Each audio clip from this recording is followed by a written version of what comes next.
Guys, I'm Big John from the Big Man Alaska channel here in Alaska. I am based out of Anchorage, Alaska, and I just wanted to introduce myself really quick. The topic for today is basically my weight loss journey, carnivore, and how it's changed my mind throughout this entire weight loss journey. Now, if you're new here and don't know me, I've been losing weight for the past 41 weeks. I've had several ups and downs, and a lot of this process has been extremely interesting to me because I paid very close attention and documented my entire weight loss journey. So if you like supporting morbidly obese people trying to get healthier, lose weight, lose fat, be more active in the workforce, and overall just be useful in general, because it's kind of hard to get there with all the mess that we have out here on the internet today, because everything's just so convoluted and it's so confusing. And when I got started, I was a big fan of the move more, eat less movement, because I'm fat. I was extremely fat, by the way. I was 435 pounds fat and almost completely stuck in my bed. So it was extremely important for me to lose the weight, for one, to live a little bit longer, be more active with my family, get out and have some more amazing Alaskan adventures before we get off this rock we call planet Earth. So in the meantime, I started doing all kinds of different things to lose weight. And the first thing I did to kickstart my weight loss was a series of fastings. I had tremendous weight loss with the first, it was about 2 to 3 months or so. I was doing a lot of different types of fastings. I did a 5-day water fast. I would highly recommend that, especially if you're morbidly obese like I was, because that was what really got everything kickstarted in my weight loss journey. I was huge. I mean, epically huge. I got so many clothes around here that just don't fit anymore because they're dangerous to wear, because they're just so big.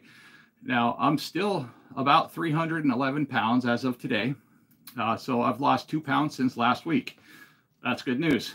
The reason that happened is on Monday, I decided to do a sardine fast.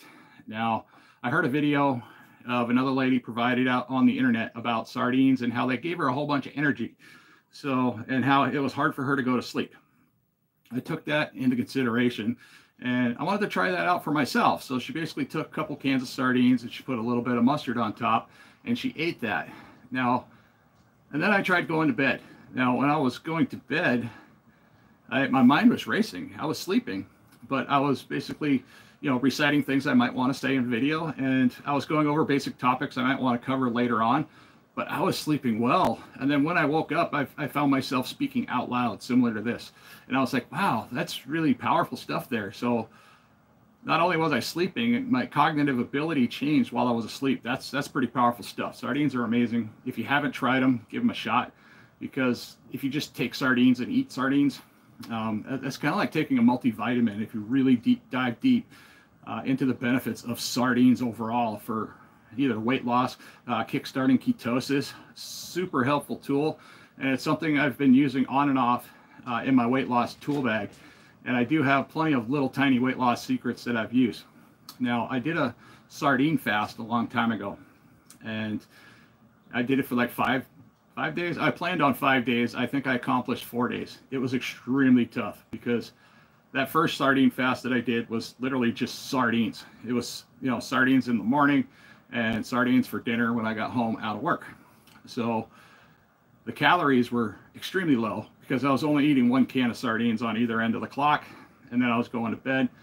So yeah, I'm losing weight, but I was drinking a lot of water. That's super important. Now, without drinking water, it's near impossible to lose weight.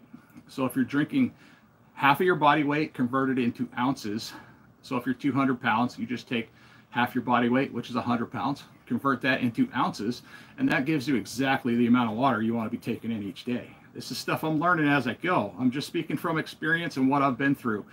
I'm not giving health advice or, any type of advice like that from a medical perspective. I'm just giving my perspective as I go. And that's what's really gotten me started here on YouTube in the first place, is I'm just trying to give the most accurate, details as I learn how to lose weight, as I learn how to get healthier. And carnivore has definitely changed my mind on this entire subject, because when I started all this weight loss journey, I didn't believe carnivore was a thing that would actually do anything for me. Because I've tried so many different weight loss plans, weight loss strategies, exercising, eating salads, calorie deficit type eating, and I was always failing. I was constantly freaking miserable all the time. And I know there's millions of people out there that were suffering just like me. My weight was going up and down. It was never staying the same. I had a hard time maintaining my weight for any length of time, unless I was extremely freaking active. And as you grow older, and I'll be turning 50 this year, by the way. So yay, Gen X's. Anybody out there is a Gen X, give me a thumbs up. I do appreciate that. But my point is that as we get older, we tend to slow down a little bit. We're losing motivation. Our testosterone gets all out of whack. Carnivore fixed that.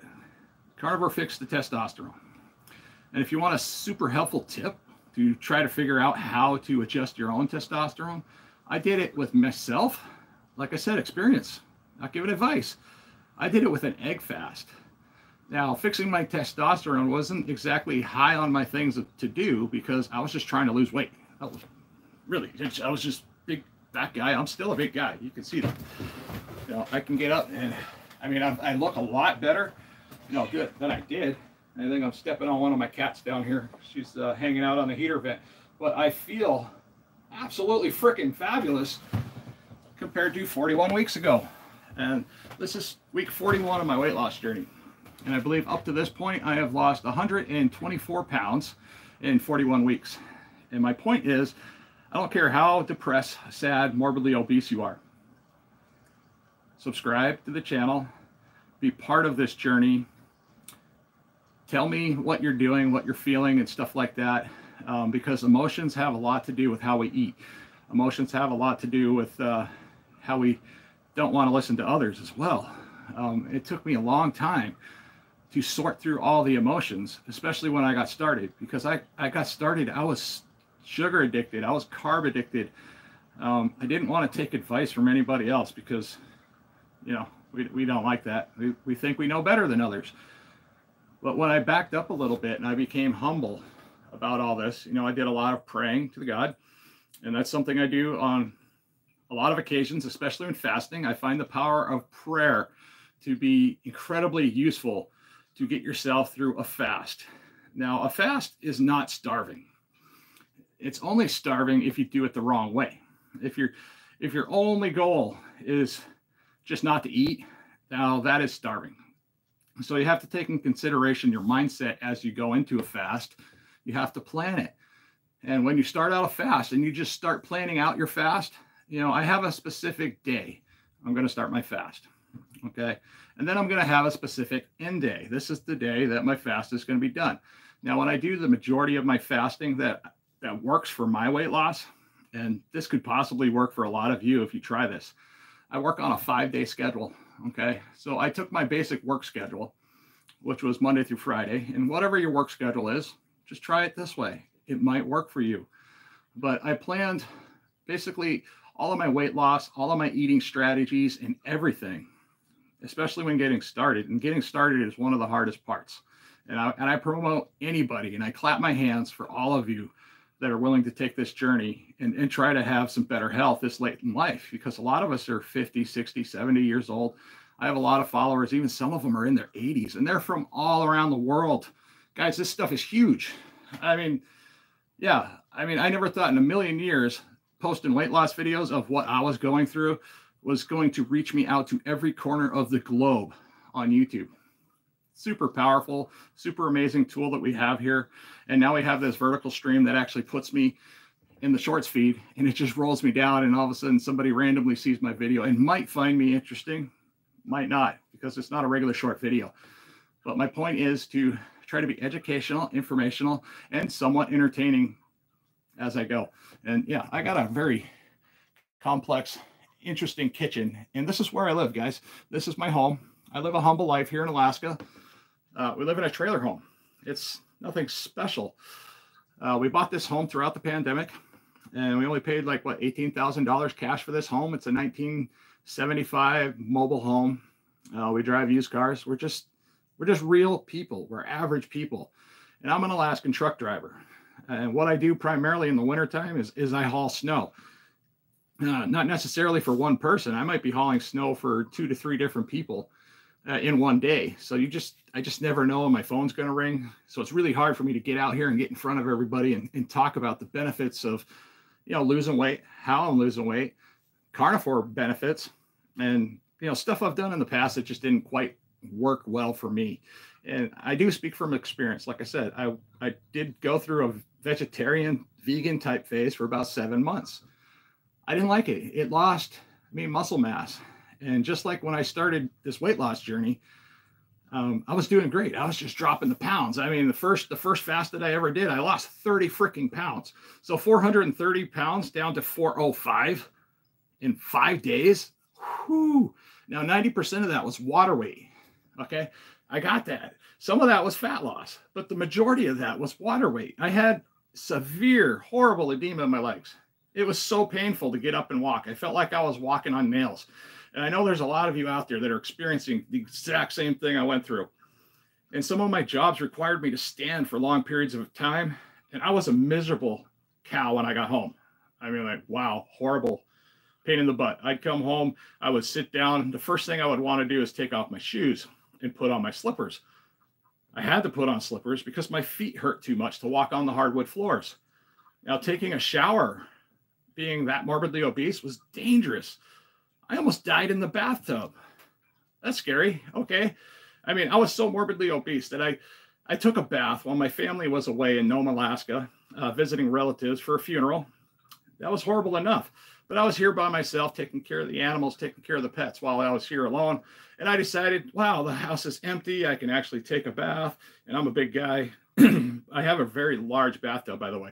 So, but I was still having a hard time fitting in the tub. It's kind of like almost like a jacuzzi tub with jets, but the jets don't work. And somebody before us put rubber stoppers in there.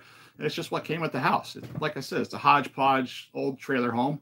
And this is how we live our life up here in Alaska. But I was in that bathtub and I couldn't get out. I mean, I couldn't physically roll my monstrosity of a body that was already kind of a tight fit in the bathtub. They were like, oh crap. I was kind of comfortable for a while. Then the water started getting cold and I started getting a little bit uncomfortable. So I'm trying to roll over. Well, I could get rolled over just fine, but I couldn't get my legs to get up underneath me. And then I had so much edema swollen in my knees and in my feet and my toes that when I tried to roll over and get on my knee at least, and hopefully try to get a foot under me, I didn't have very good footing. So it was, yeah, I'd go back and forth between that position and I did that for an hour. There's no water in the tub at that point. It drained out. I'm getting cold. My cell phone was right here, sitting right here on this table. I felt rather hopeless. I felt rather helpless. And my family wasn't due home for another 2 weeks or so. And the person picking them up from the airport was me. And I was stuck in a bathtub. And I had no way to communicate to my family that, hey, I need help. And nobody's due to stop by the house or let alone knows how to get in the house. So I was in trouble. I could literally sit there and yell and scream and do whatever. And nobody would hear me. I would have been stuck. And yeah, it would have been a miserable way to go. Yeah, embarrassing way to go, because for all, you're in the bathtub and you're naked. Horrible. And then people finding you like that, that's kind of scary stuff.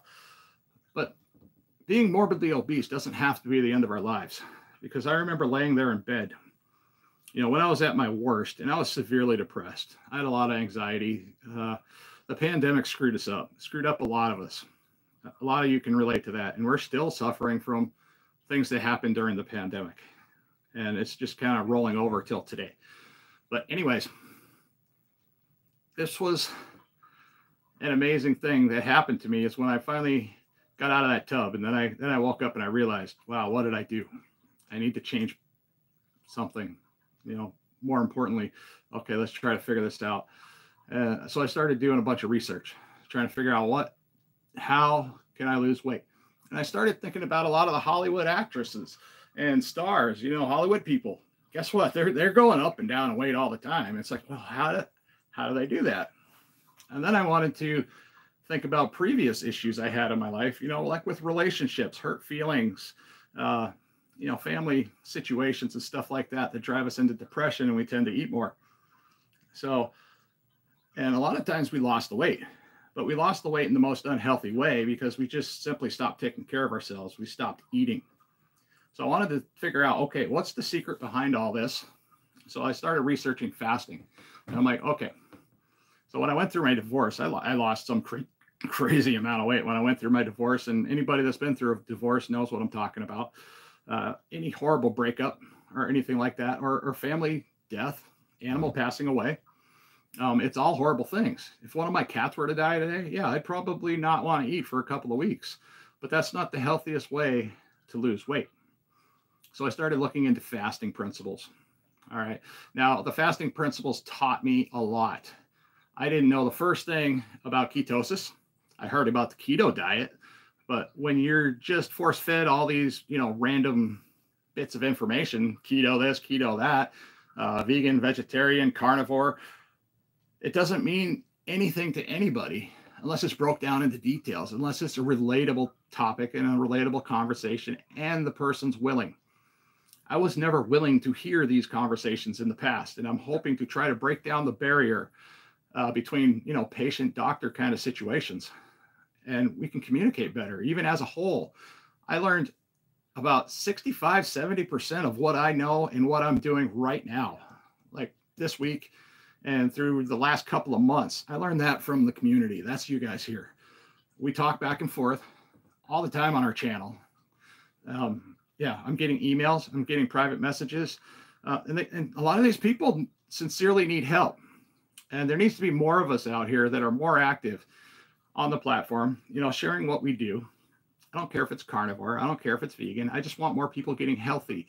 And I just want people to feel better about themselves and be able to do amazing stuff like this, which is get out here on YouTube.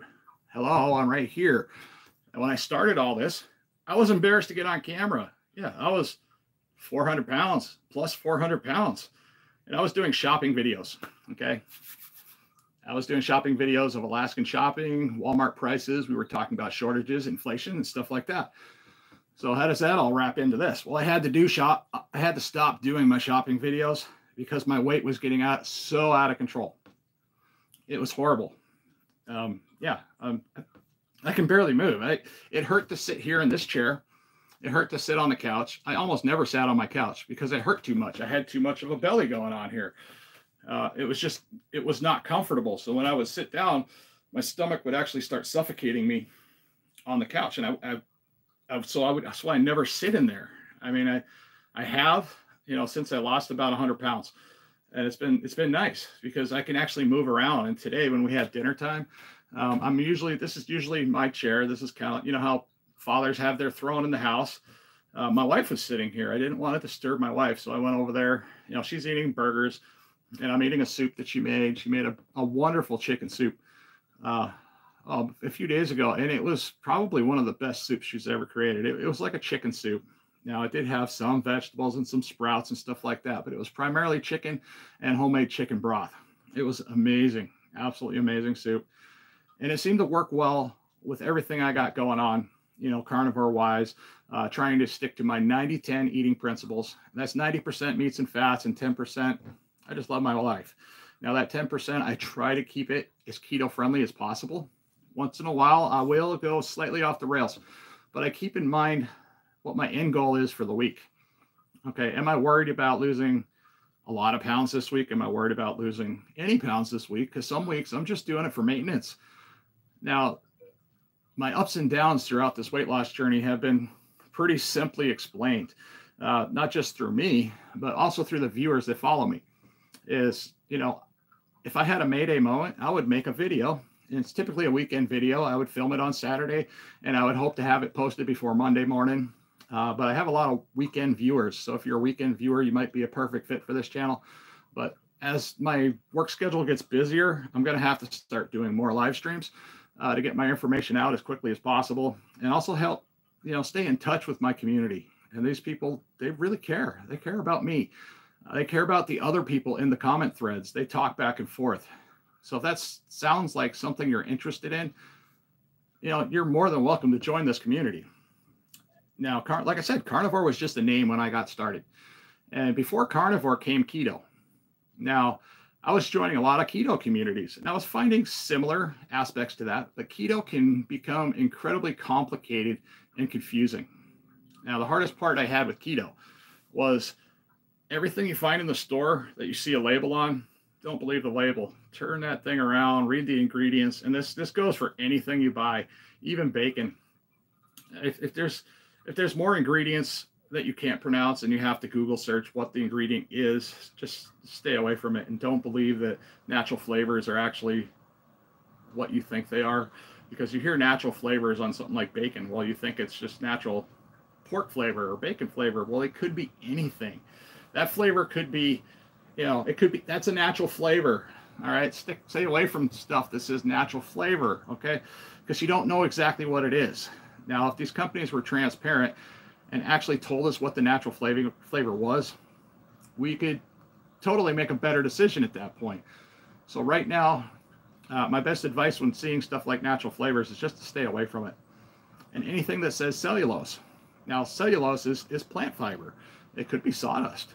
I mean, it could be just ground up lettuce. You don't know what the cellulose is the thing. So that's just another way of them converting the words into something else so they can just sell it.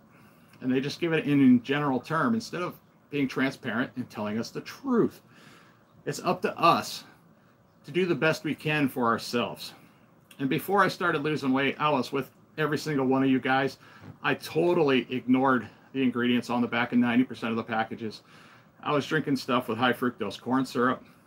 And once I got started, I was really surprised to find out how much stuff I was consuming every day, just somewhat innocent things that had high fructose corn syrup in it. And I was like, I was super disappointed because I love Baby Ray's barbecue sauce.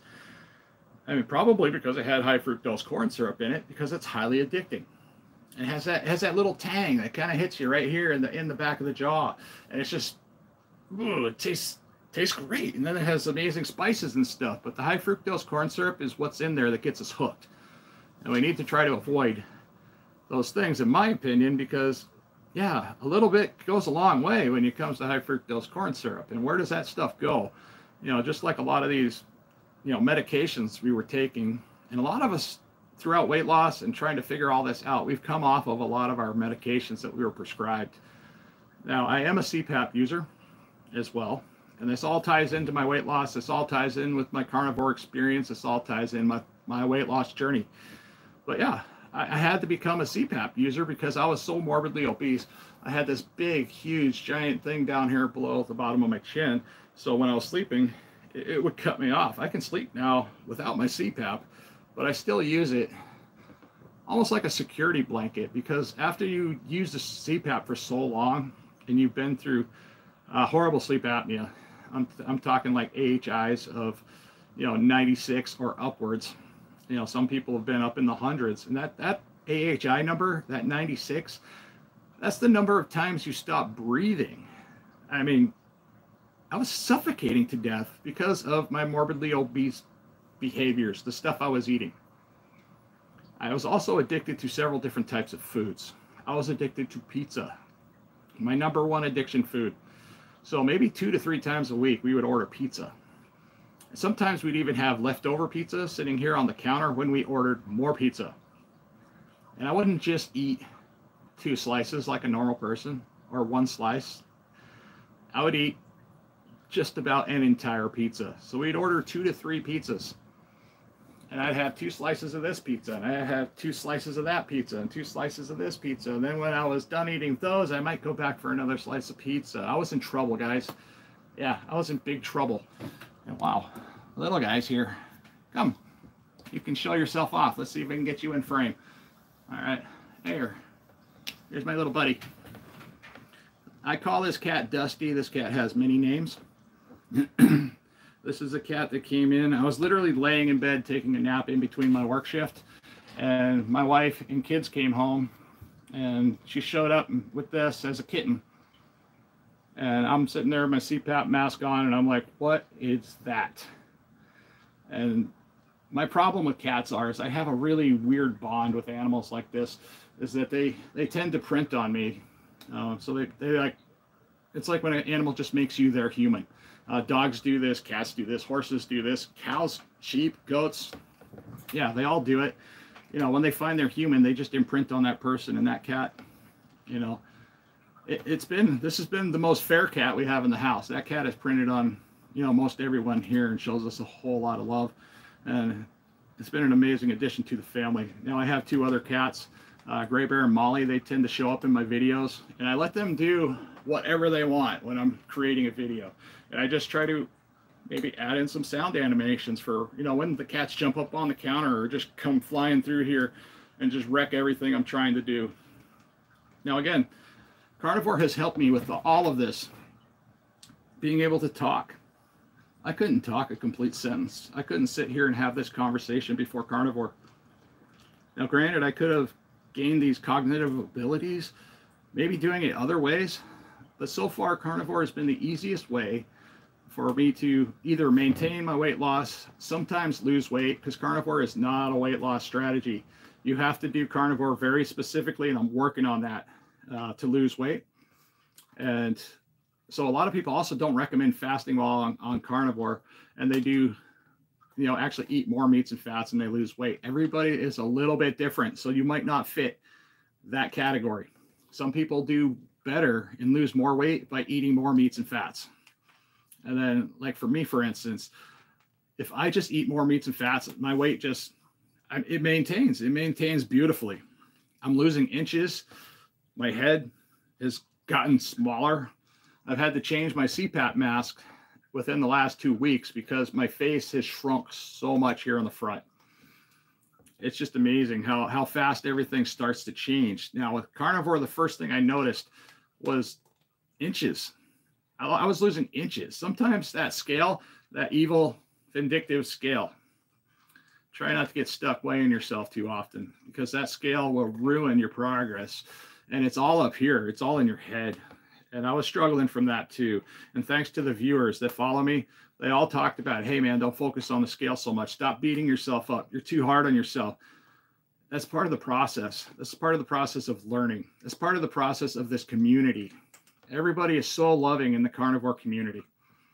Now, when I was part of the vegan community, it wasn't that way. I mean, there was a lot of hate. There was a lot of hate being talked about people that eat meat. There was a lot of people just upset about this or that, or restaurants don't cater to them. Well, guess what? Restaurants don't necessarily cater to carnivores either, because sometimes they're cooking their meats and seed oils and stuff like that. We don't want the seed oils. Now, if you're a vegan, they tend to not worry about the seed oils as much, but they are aware of it. And it's just skip the seed oils as often as possible. That's what I'm sensitive to. Now, if I were to go to McDonald's right now and order, you know, say their French fries, and a lot of us grew up on their French fries. And if you didn't know, right around 1990 was when McDonald's changed from cooking in beef tallow. That was what they used to cook the French fries in before. At 1990, McDonald's changed over to a vegetable oil, soybean oil nonsense blend for the French fries. That changed everything. That's when obesity rates started climbing. And I hate to point a finger at one business in particular, but if all of us that are my age, and like I said, I'm 49, turning 50 this year. So if you're anywhere close to my age, you think back. I mean, think back to when you started gaining weight. Think back when you noticed more people starting to become obese. Not necessarily lazy. We were still active. We were incredibly active, but we were gaining weight in weird ways and weird places. But that was also a time when a lot of us were just starting to get into the workforce and stuff like that. So we were becoming a little less active because of our jobs. And some of our jobs for some people required them to sit down. So yeah, just think about that.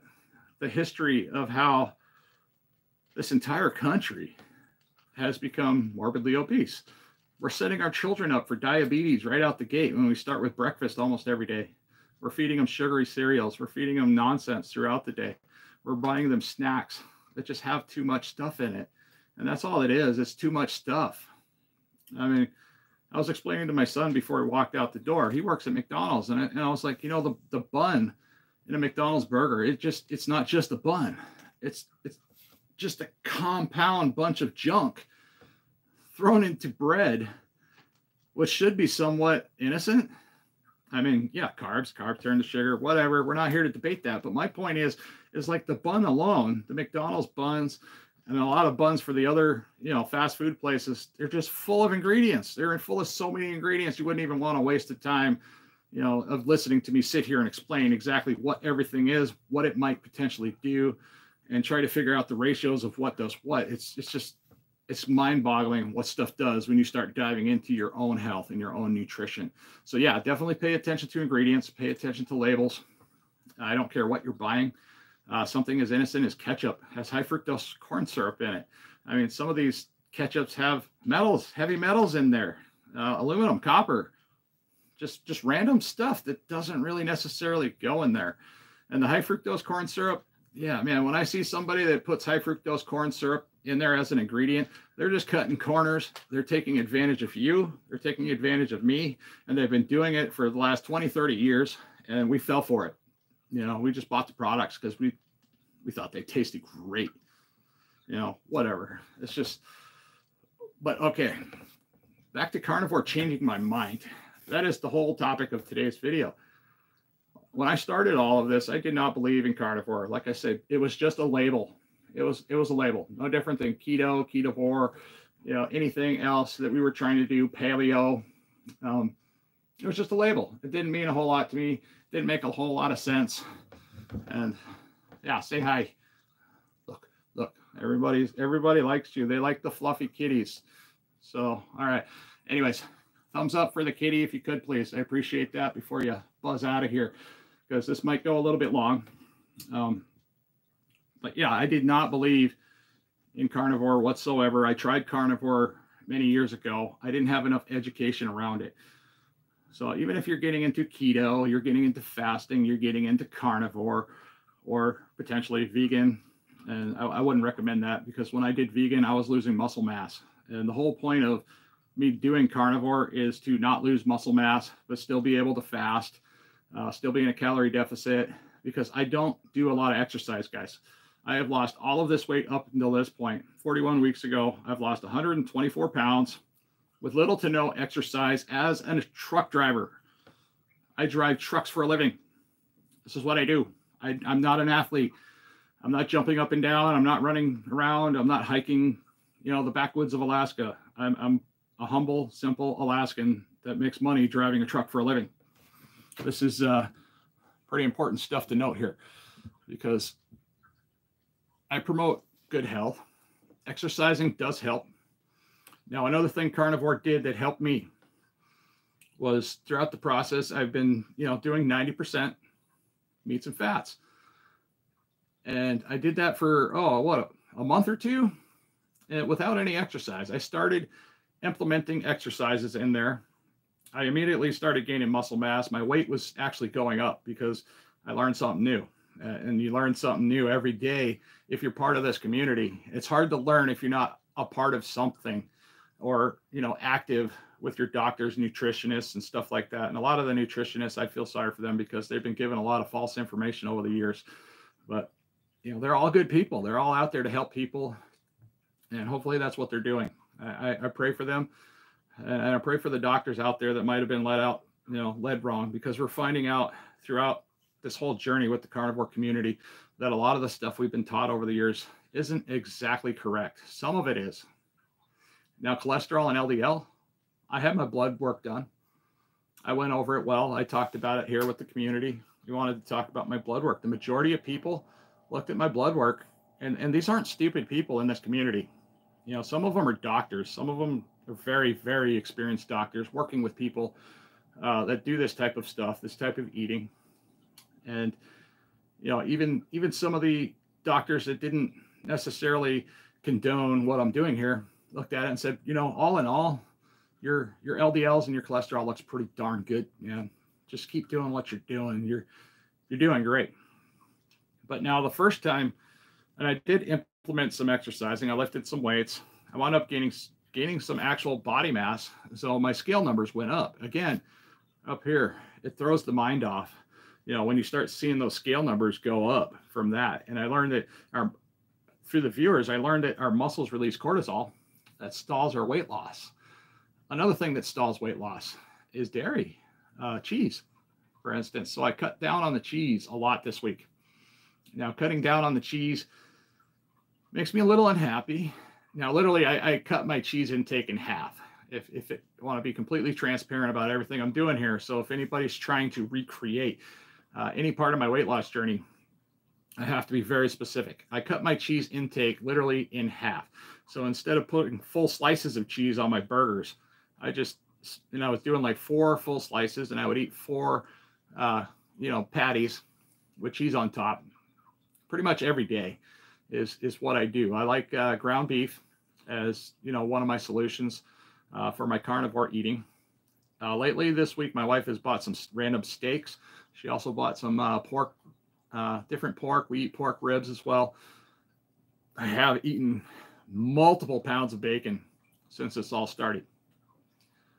Now, before, when I was carb addicted and I was eating all the nonsense foods, the processed foods, high fructose corn syrup, I might have been drinking alcohol at the time. If I ate a lot of bacon and ate a lot of eggs at that time, my heart would have been pounding afterwards. My blood pressure would have gone up. Now I can eat pounds of bacon. I can eat as many eggs as I want. My blood pressure doesn't go up. It just stays the same. And since I started carnivore, my blood pressure has come back down to normal. Now, one of the things I have been experiencing with carnivore is something called the meat sweats. Right now, I'm extremely cold. It's 70 degrees in my house. Actually, it says 72. I have a little temperature thing over here. It says 72 in this room right here. I am freezing. I've been freezing for a long time. And this is something I talked about with my doctor when I did my blood work a while back. So, and I told him, I said, yeah, I'm eating 90% meats and fats. I'm eating a good 90%. And then 10% of some other stuff. Once in a while, I might dibble into some carbs, but that's not hurting the overall end goal here. So, and he was concerned right away. He was like, whoa, you're feeling cold all the time? And I told him my hands, because my hands have lost a lot of swelling. My fingers used to be these big, giant, fat things. I mean, they were absolutely huge. I already have big hands, as you can see. But now my wedding ring, I have a hard time wearing my wedding ring, because if I wear it at work, it just kind of rides on my finger here. And if I turn the steering wheel, it winds up pinching my knuckle, and it's a pain. So I always keep it with me. But I have to take it off when I'm working, because if I put gloves on, my wedding ring flies off. But anyhow, let me get back to what I was. I got a little sidetracked there. I apologize. But anyhow, okay, something I noticed right away when I went exercising at my gym here. I'm Alaskan Native. We have a gym here in town that we're allowed to use. It's only open certain times a day, so it makes it a little difficult to get in there. But the first day that I got on that elliptical, I knocked out an easy 15 minutes. And it wasn't even a hard 15 minutes. Now, I wasn't doing a really strenuous workout routine, because it was my first time back on an elliptical. But my point is that when I went carnivore and I got on there, I don't know how. I've heard other stories from other carnivores that said, when they first started working out, they started lifting weights and they'd power out really fast. Now, my arms do tend to power out a little bit on the carnivore routine. So, like if I was going to do muscle workouts, yeah, I might put in, 5%, maybe 8% carbs for that day, just for the muscle routine. So I might start out my day with some minor carbs. That would be it, just for lifting weights that day. And then I go back right to, avoiding carbs at all costs. But running on the elliptical, doing cardio, I could breathe so well. I mean, it was just amazing how well I could breathe. It wasn't hard to get a pace. I was just running, and I was like, wow. So the next time I went in, I went further, and each time I was there, I believe I did about a mile, sometimes a little over a mile, and for a guy that's over 300 pounds, that's still pretty amazing. It doesn't matter how long it takes you to get to a mile. Get on there.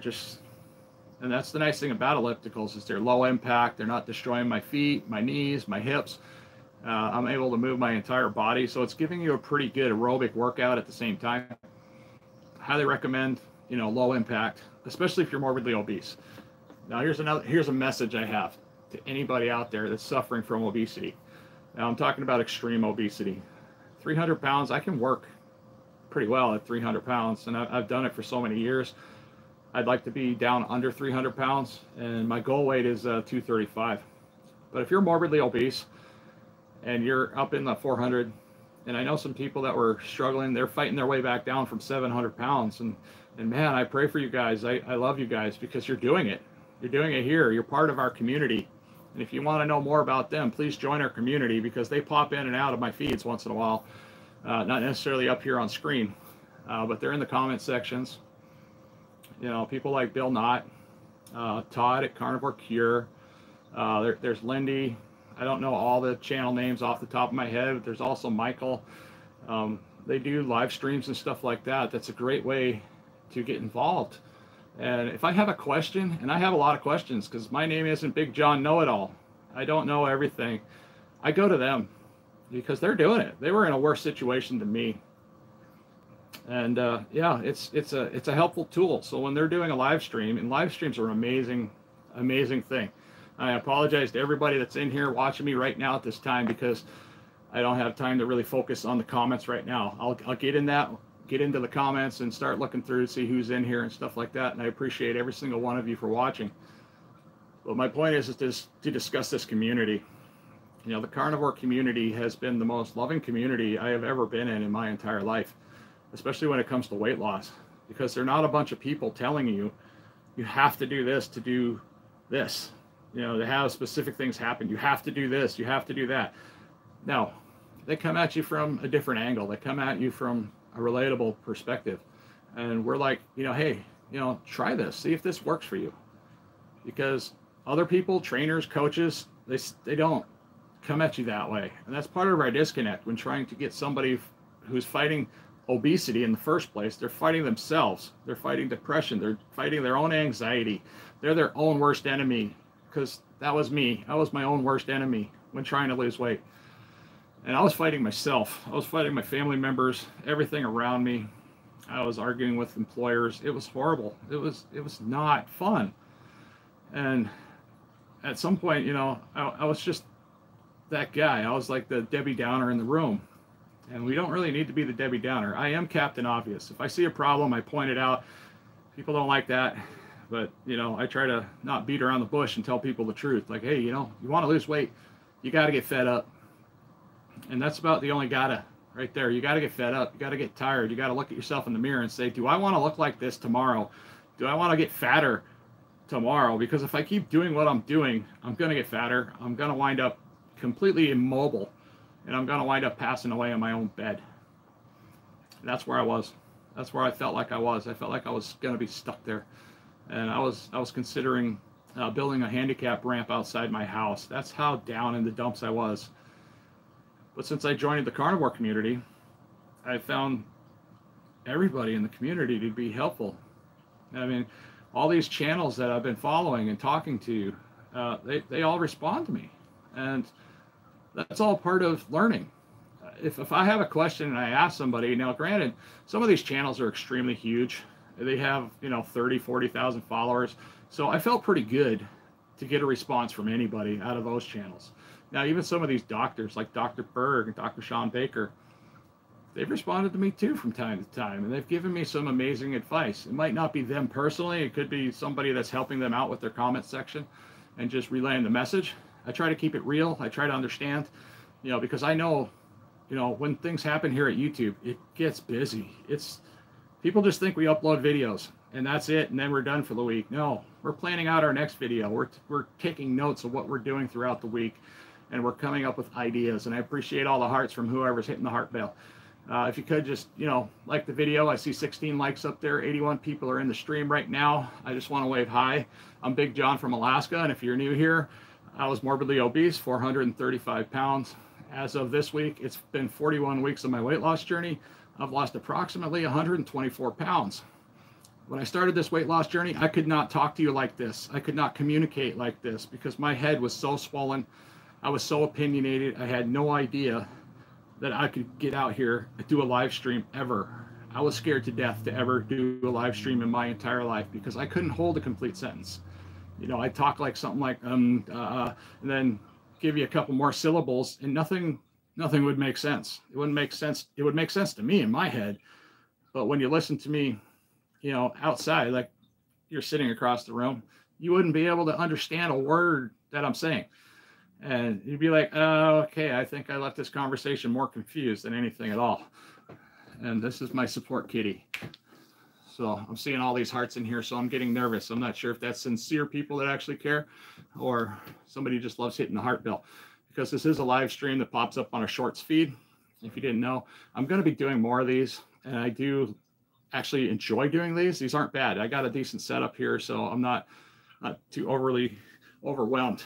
But hey, oh, there was something I needed to do. I know I'm going to be getting ready for work here. Like I said, I live in Alaska. I haul snow for a living. Now I did, oh, who did that? Thank you, Todd. This is the guy I'm talking about. He just gave me a $20 super thanks. Man, you must be doing pretty good to do that, because I would love to be able to do that for more people, but I just can't. We're down to our last $100 in the bank right now. So we're struggling. It's a struggle just trying to buy the meat. Okay, carnivore topic I wanted to talk about anyways. My wife just went to Costco the other day. Now, I talked to her about, because we were buying these 80/20 grass-fed frozen patties. Super amazing, work great for any type of diet you're doing. A lot of protein, just the right balance of meat and fat in there, and they cook up great in a pan. I like to cook mine in a cast iron pan, and I like to put a lid on it. It holds all the moisture in. It cooks in their own fats and their juices, and it's just amazing.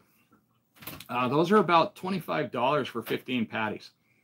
No, I was like, man, we're hurting. So I was like, what can we do to get more meat in the house and hopefully make this work out for all of us? Because my family eats burgers too. I mean, they might eat burgers with the bun. They might have lettuce. They might have whatever sauces they're on. I don't shame them for that. And that's important when you're doing a weight loss journey.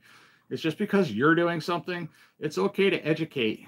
But it's not okay to badger. It's not okay to put somebody down. It's not okay to make them feel small because of what they're doing. You know, it's just make them aware. And I have to do this with my son a lot. He loves a lot of sugary drinks and stuff, and I love him to death. And I don't want to see him become like me, because that's the direction he's going to go without a little bit of help, without a father putting their hand on his son's back and saying, hey, I understand, man. I used to be there with you. I said, you saw what I went through. And that's where a lot of this weight loss journey becomes the most powerful tool. If you have little ones in the house, they're paying attention to you. Just start your journey. Get fed up. Start with fasting. It's a process. Almost everybody I've met here in the carnivore community that's an active carnivore now started out with fasting when they got started on their weight loss journey. And some of them lost a lot of weight like I did. You know, 30 pounds in 5 days, that's a lot of weight to lose. Even if it's water weight, it's still weight. You're carrying around 30 gallons of not 30 gallons, 30 extra pounds of water that just came off that week. So at the end of that first 5-day water fast, I felt awesome. I mean, I felt like I was getting my body back. That was super huge for momentum in this journey. I'm getting back to the burgers that I was talking about. I do this, I go off track, but I try to keep it interesting and on topic. So if you guys can follow along with my random, rights and lefts that I make, because a weight loss journey has many forks in the roads, and there's a lot to talk about. And I try to touch on a little bit of everything when I talk about this stuff. But she went out and bought some 80/20 ground beef, and it came in this big giant tube, kind of like at Walmart, but she bought this at Costco. Now I've had problems with that big ground beef tube at Walmart, because you can't see the meat. You can't physically put your eyeballs on that meat. That scares me. If you're going to hide your product where I can't see it, I'm not sure I really want to buy it. Now, I've gotten food poisoning before from eating some Walmart meats in the past, so I try to avoid a lot of Walmart meats just for that reason, because I just got random food poisoning. Now, keep in mind, that was when I was horribly addicted to processed foods as well. So that might have also played a big role into whatever I was experiencing, because when you eat healthy foods and you mix it with crap, you tend to get adverse reactions in your gut.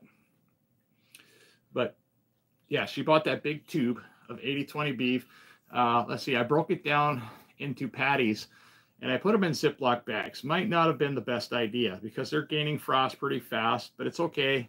When something gets a little frost on it, you can literally rinse it off in the sink and the frost will come off. Then you just cook it, or you can just cook it in the pan with the frost on it. Freezer burn does not make stuff bad, by the way. I've never had bad meat just because it had freezer burn. And some people might disagree with me there. You can argue me to death. That's okay. I love a good argument in the comments. That's powerful for anything we're doing here on YouTube. Just push me through the algorithm. That's all I ask for. But anyhow, so yeah, I broke that down into burger patties. Let's see, I had 24 patties for $30 worth of meat. And these are good size. These are big fat patties. The wife made them up tonight for the kids, and they thought they were amazing. They thought they were better than the other 80/20 grass-fed patties. And I agree. I had 4 when I got out of work this morning, early in the morning. So about 4 or 5 o'clock in the morning, I made up 4 of those. I put my half slice of cheese on them. And actually, I didn't eat completely all 4. I had to give some to my dog. And my dog loves it when I give her a little bit of that. And she also loves, whatever's left over in the pan after we're done cooking. She kind of helps clean the pan out and get it ready for me to, wash in the sink and stuff like that. I see a lot of comments going on in here. And I want to thank Todd from Carnivore Cure. If you don't know who Todd is, Todd started at 700 pounds himself. And he is one of those that I bounce my thoughts back and forth with. I ask him questions because, quite frankly, he was heavier than me. And I have to look to him for potential advice at times because he's got more experience. He's dropped a considerable amount of weight from when he started. His face looks amazing. His skin is clearer. He's actually growing hair in places. I mean, he is like bald. Now I'm bald too, but I like to be bald. And I want to thank Vin Diesel, if you're listening, because he brought bald to the community of people that didn't want to have a lot of hair like us. And I appreciate not having a whole bunch of hair, but it's something I had to grow into. But Vin Diesel, you definitely helped us out, and you made bald people look cool in your Fast and the Furious videos, and we appreciate that. So double thumbs up there. But okay, yeah, so I got 24 burger patties out of that for about $30. These are fatter burger patties out of that beef that we got at Costco. So, and we tried to do the math on it. I don't have a scale to weigh out what I had there, but it was a tremendous savings buying meat from Costco in the tube. And you can do this at Walmart too. You can get if you can trust the meat. That's up to you completely. I don't trust meat that I can't see. I gotta put my eyeballs on it to trust it. But if you can trust it and you have good luck with it, yeah, that's definitely a good alternative for inexpensive carnivore on a budget. Like I said, this week my wife bought a lot of pork. We have different, pork loin, we have pork sirloin, we had some pork chops. And the one thing I noticed about that is that it digests differently in the gut, and it takes forever to cook.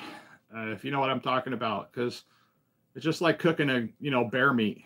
You cook it, you think it's done, you got to cook it with some more. Pork's that way. And so now I remembered why I didn't buy a lot of pork for so long. I do like a good pork chop or something like that once in a while.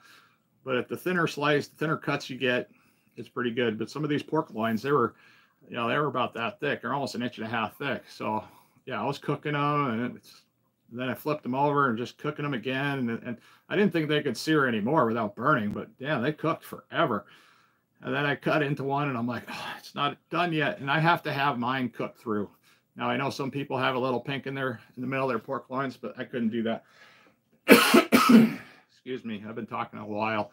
Yeah, we're going on 54 minutes right now. 64 people in the stream, 25 likes on the stream. I appreciate anybody else in here. If you could just quickly hit that like button, that helps us get our message out. And it also promotes, the message I'm trying to get out, especially for the morbidly obese people. You can lose weight. You can get your journey started now. We have an entire community wrapped around all of this, hopefully to help you help yourself, because I can't hold your hand. All I can do is tell you what I'm doing, and maybe you can take notes.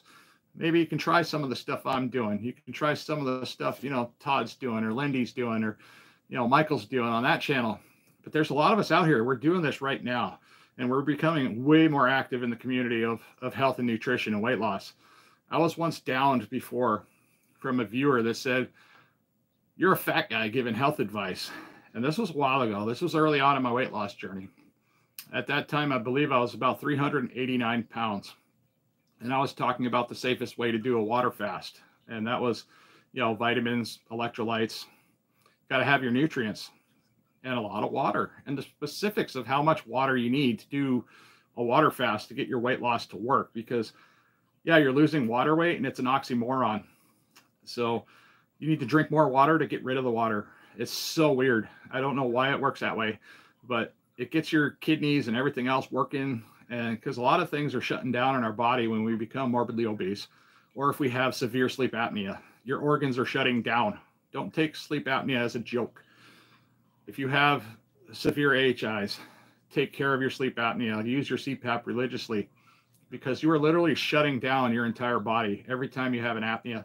And depending on the length of that apnea, you're doing potential brain damage. Your brain is hurting. Your brain is swollen. You need to get the water weight off your body. You need to get the visceral fat off of your organs as well, because that puts a lot of strain on us. It's super important to just get started. I mean, just getting started is one of the hardest hurdles. But once you get that first good week in there, and focus on 5 days, to get started, just do whatever you want on the weekends. You're just getting started. You're learning. You're taking baby steps. And so just start something. Focus on it Monday through Friday, or whatever your work schedule is. If you have a 5-day work schedule and you have 2 days off consecutively, this is the easiest way to make it work, to make any weight loss work. Focus on it for those weekdays. Then on the weekend, celebrate a little bit. Do what you do on the weekends. You are not going to ruin everything you did for that week in those 2 days. I haven't yet to ruin anything in 2 days. I have ruined previous progress in a matter of 7 days. Let's see, the only time that I started really going back the other way, I was already down below 300 pounds. I believe my body weight was about 298 and some change. All right, I was super stoked. I was super happy to be down below there. And I had this stupid epiphany, and it wasn't stupid, but it didn't work out well for me, because I'm addicted to nicotine, and I was smoking at the time. I kept going back and forth in between cigarettes and vaping products and stuff like that. Well, I had a brainy idea, like, oh, well, I'm just going to quit smoking because I've been doing so well. And I used all the same principles for losing weight with quitting nicotine. And I figured this was a surefire way for me to quit nicotine. And Todd from Carnivore Cure, he was super helpful. He got me motivated to do the push, where I just went completely nicotine free. Well, guess what? I went off the rails. It was bad off the rails too. I was in this pantry. I was getting sugary snacks, candy. I was just focused on getting through a period of time with no nicotine, and it hurt. I mean, it physically hurt to quit. So I got over that for a period of time. I mean, I weaned off these Zen patches. I was doing that. I wasn't smoking cigarettes anymore. I wasn't chewing tobacco anymore. I wasn't using vape products for a little while. I could not put a coherent thought together. And in order to communicate on YouTube or with my customers or my bosses, I had to figure out how to communicate better. And for the short term, I did go back to vaping. And I'm also starting to lose weight again, because now my body is under a lot less stress. But yeah, I gained about 25 pounds when I did that. It was nuts. It was absolutely freaking nuts how much weight I gained. And and then it was just like a slow stall to try to get my system started to get it back off. I mean, it's been frustrating, like really frustrating for me to get that 25 pounds off. So now that I can get back down below 300 pounds and maintain a weight loss of down below 300 pounds. Because that was huge when I first got there. I was super happy. Set yourself, if you're starting a weight loss journey, set yourself some basic milestones. Focus on the first 50 pounds at first. That comes off the fastest. The first 50 to 80 pounds comes off super fast. Now, I lost my first 100 pounds in this weight loss journey in 15 weeks. That was amazing. That's actually what got my presence known here on YouTube. That was one of my best videos. 25,000 views or 27,000. I don't know. I'd have to go back and look. But it was a good video, and it's what got me, set up here in order to actually talk about this stuff. You know, and YouTube's an interesting platform because YouTube, vidIQ, Think Media, and all them, you know, we all kind of talk back and forth about collaborating ideas and trying to actually help, you know, small creators like myself make their stuff grown and be known. So yeah, I do get some definitely good recommendations from YouTube on what to do, what to talk about, and how to approach it next. And this vertical live stream is exactly one of those things, because this gets me seen quickly. This gets me seen by more random people that are just scrolling. That's just, you know, this is what we do.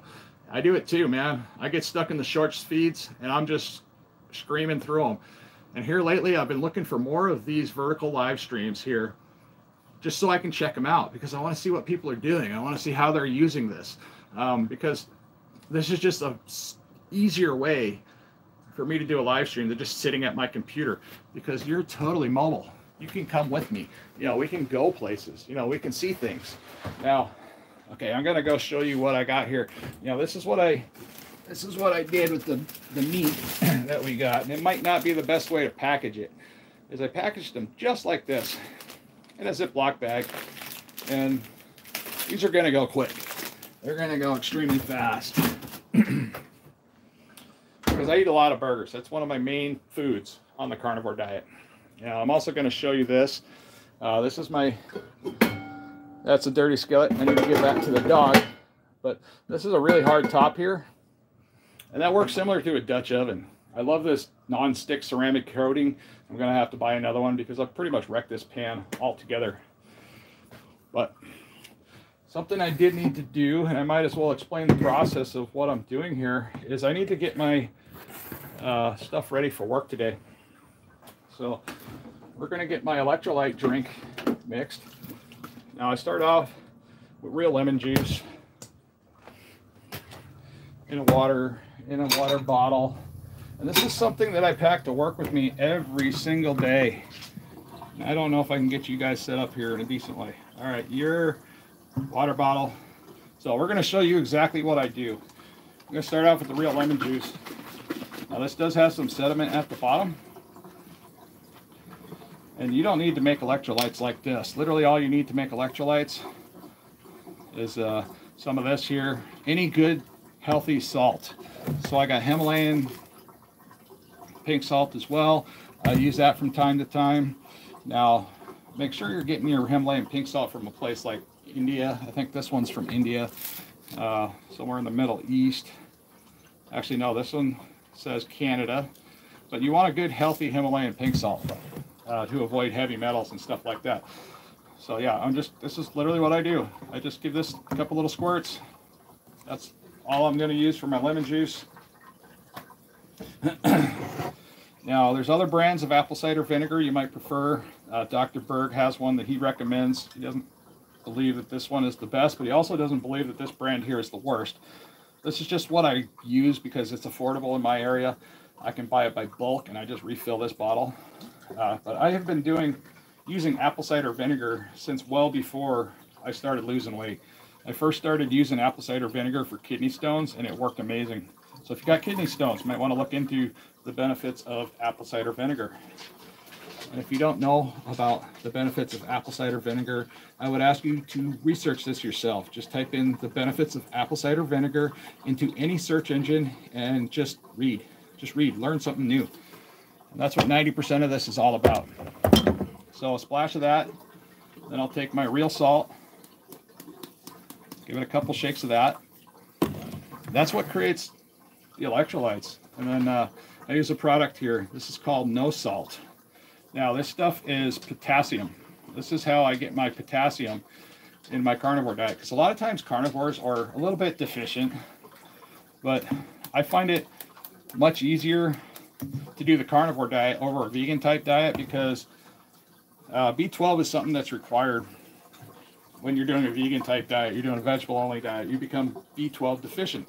Well, where do you find B12? You find it in meats. So it just seems unproductive to skip out on meats 100%. So now if you want to do like an omnivore type diet, there's nothing wrong with that. That's actually not too bad. Now I just fill that up, put the cap on, and I just shake the crap out of this.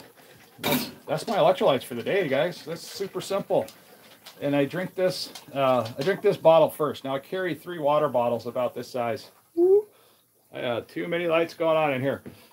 Glare. So I carry about 3 water bottles about this size. So it's approximately a gallon of water I take with me to work every single day. And that's the amount of water a person of my weight needs to take in order for everything to work right, in order for weight loss to work right. So super important stuff. If you're not drinking enough water, you're not going to lose weight. I mean, it's pretty simple. I like to keep it as simple as possible, and that's literally what I do. I'm not a weight loss genius, but I have been making it a hobby. I've been really consecutive. You know, I had a long string of weeks where it was just 5, 7 pounds, 14 pounds, 2 pounds here, 3 pounds there. And it was just week after week after week. And the only time I went in the opposite direction was when I did something. I did something ridiculous, or I did a food experiment. I did a McDonald's food experiment where I tried eating quarter pounder patties on the carnivore diet. But the first time I tried that food experiment, I did it with cheese. And then I felt like crap. I mean, I felt like I just ate Taco Bell with the wrapper on, like crap. And so that got me thinking. And that's the whole point of all of this, is to learn something new. So I started researching McDonald's ingredients, how they make their cheese. Now, McDonald's cheese is not just cheese. I'm not sure why it's even called cheese anymore, but it's a lot of processing going on just to make their cheese. Now, their meat quality is some of the lowest meat quality that you can find. And they do that for a reason. They do that for profits. So if I was going to do a carnivore alternative on the go, it wouldn't be McDonald's. I would probably venture to a place like, I haven't tried out Wendy's. I thought about trying it at Wendy's for, a time and seeing how that makes me feel. Carl's Jr. is one that I used to use religiously. And this was before I even started doing the carnivore type stuff. I was just removing the bun at that point, and I was just losing weight. But I didn't know why I was losing weight. So when you learn all this stuff, when you start fasting and you learn about stuff like ketosis, how ketosis works, how long it takes to make it work when fasting, how long autophagy works. What is autophagy? I mean, the fact that you're replacing bad cells with good cells, it's a natural part of what the body does.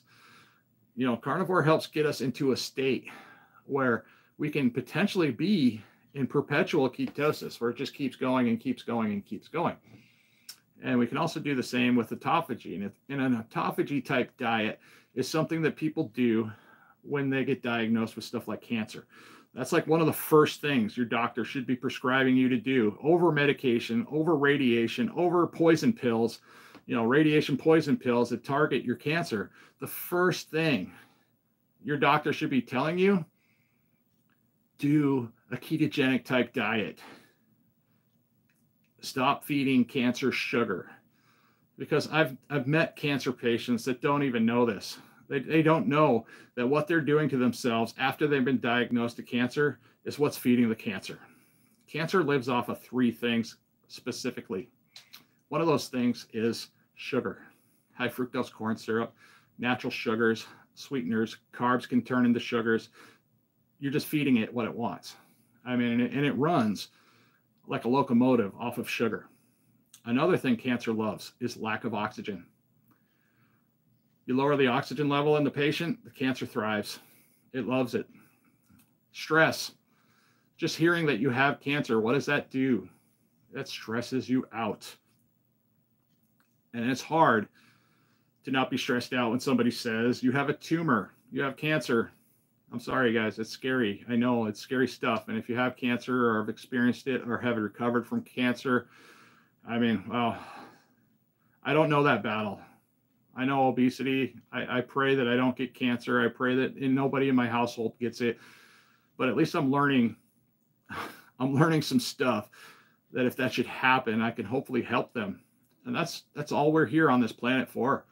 We're not here to make lots of money, go on vacations, buy a bunch of expensive things. We're here to help one another. We're here to love one another. And the more goodness we share, the better off we all are.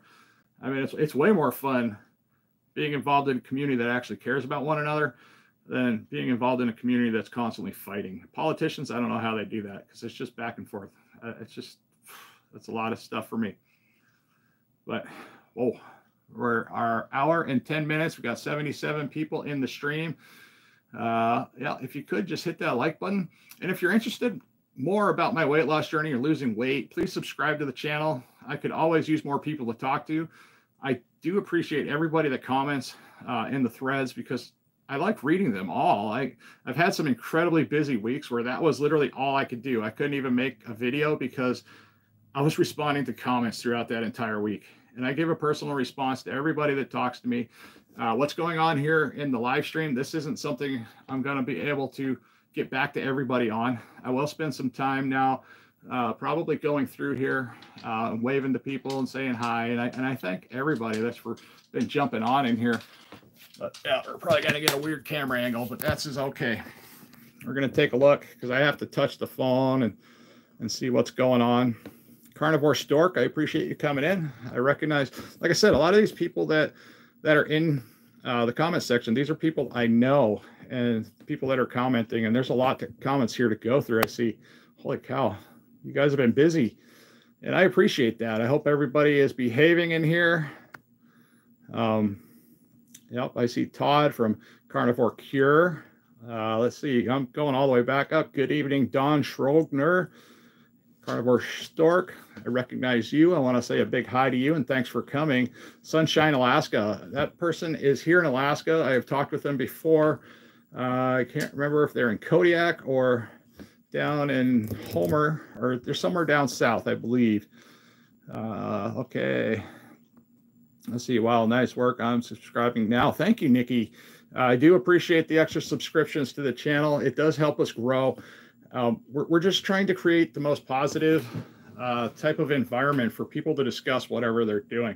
I'm not going to hate on you if you're doing a different type diet, because I've done multiple type diets. I've had years of experience doing stuff that doesn't work, and carnivore just works for me. Okay, and that's why we're talking about carnivore, because it works for me and it works for my eating disorder. I need to take a drink. And the reason it works for my eating disorder is because it's pretty hard to overeat meat. It is possible to have a difficult balance between your amount of fats and your protein intake. So that part is going to be person by person basis. Now, if I was having a problem pooping, some of the solutions I've had is I use a product, coconut oil, for instance, works. Magnesium supplements help. And then bacon, it's another one. It's on the carnivore plane. That seems to work really well to get everything moving down here. Now, my digestion issues that I've complained about previous weeks, and it's pretty much since I started carnivore, I had digestion issues. Now, maybe that was my body starting to correct itself. I don't know. But this week, it feels like 90% of that ugh feeling, or like, oh, I just don't feel right, it's gone away. I mean, there's some really weird sensations I have going on right now that just feel great. And my dog needs to go out. Oh, wow. They did add that feature. I should be able to flip this camera around. Let's see if this works. No, that didn't do anything. Oh, there we go. Okay. This is my dog, Sadie. I just want everybody to pray for her. We found her. She was laying on the kitchen floor last night. She was immobile. She couldn't get up and move, but she needs to get out and go outside. We're going to take you outside, guys. We're going to check this out. Like I said, we're here in Alaska. My wife's the avid fisherman. And if you don't know anything about her channel, she's got a YouTube channel as well. It's called Real Alaska Fishing, R-E-E-L, Real Alaska Fishing. And yeah, she likes to go, oh, yeah, give her some privacy.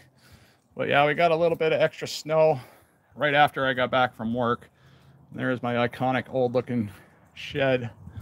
Well, this is just glance around what it looks like. We got a ton of snow. You know, this snowbank here has been there for quite a while. And we got this door set up in such a way where My dog just pushes it open when she wants to come back inside. And I've done some filming on the inside of this entryway here just because I like my gnomes. This is stuff that the kids have made for me. And they like collecting little gnome figurines and stuff like that. I do appreciate those. Now, my wife is in love with owls. She loves owls. She loves butterflies. And over here, we have more owls. And of course, if you're one of those people, we make sure to have that there. We don't like solicitors or people trying to spread their weird messages. Because here in Alaska, guys, we like our privacy. And that goes for everybody. You know, if you guys know Bill Knott from his channel, yeah, he's the same way. He loves his privacy just like I do. I hope to meet the gentleman soon or someday, maybe throughout this summer, who knows. But he's talking about wanting to ride his mountain bike this summer. So that's another thing. I got a mountain bike sitting here waiting to be used. And the last time I rode it, I was about 320 pounds. It was kind of hard for me to ride it. We're just going to wait for her to come back in. And I'm going to let you guys check out my little skitty cats. This is Molly. Molly's fun sometimes when we're doing a video. She randomly jumps up and she likes to get right in my face. And this one over here has been hunting. And since, like I said, we're in an old 1975 trailer home. It's got a lot of holes. So the mice come from all over town and they just, you know, run to the trailer parks and they try to get up inside things, you know, at times. Okay, let's get back to the comment section. I may have to get up again and let my dog in. But yeah, if you could check out my wife's channel, it's called Real Alaska Fishing, REEL.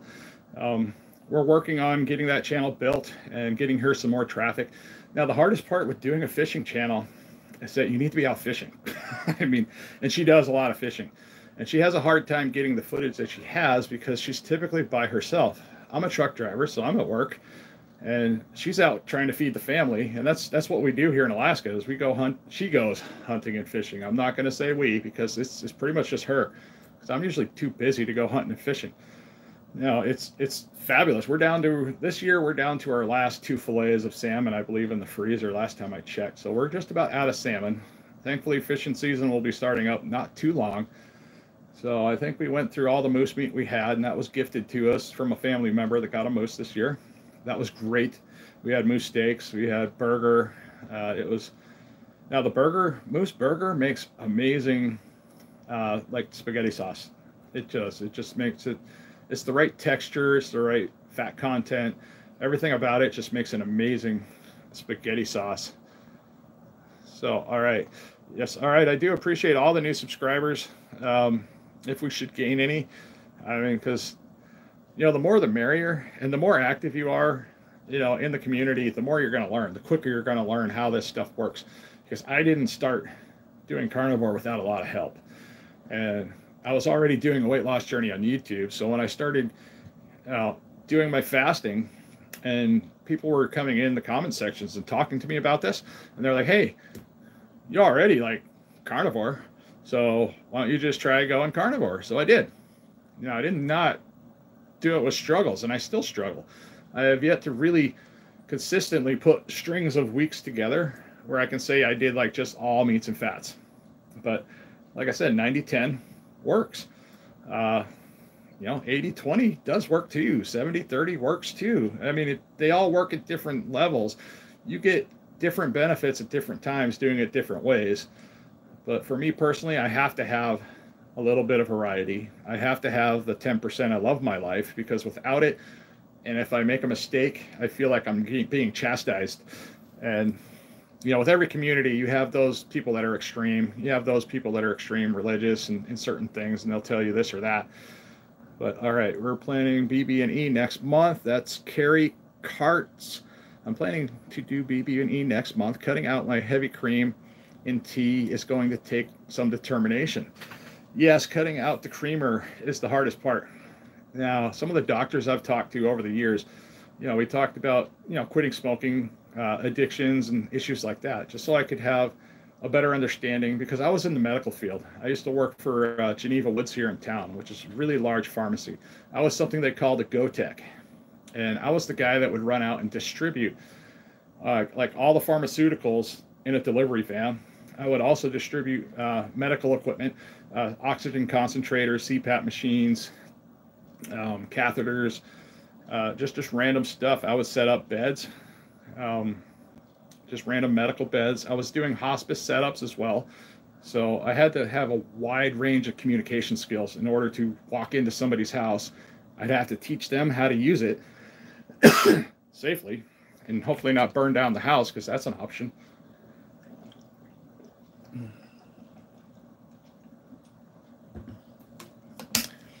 Because most oxygen patients don't understand that those oxygen concentrators are basically like a giant air filter. They're constantly sucking in, and they're sucking in all the garbage from inside the house, and they're just running it through the filter.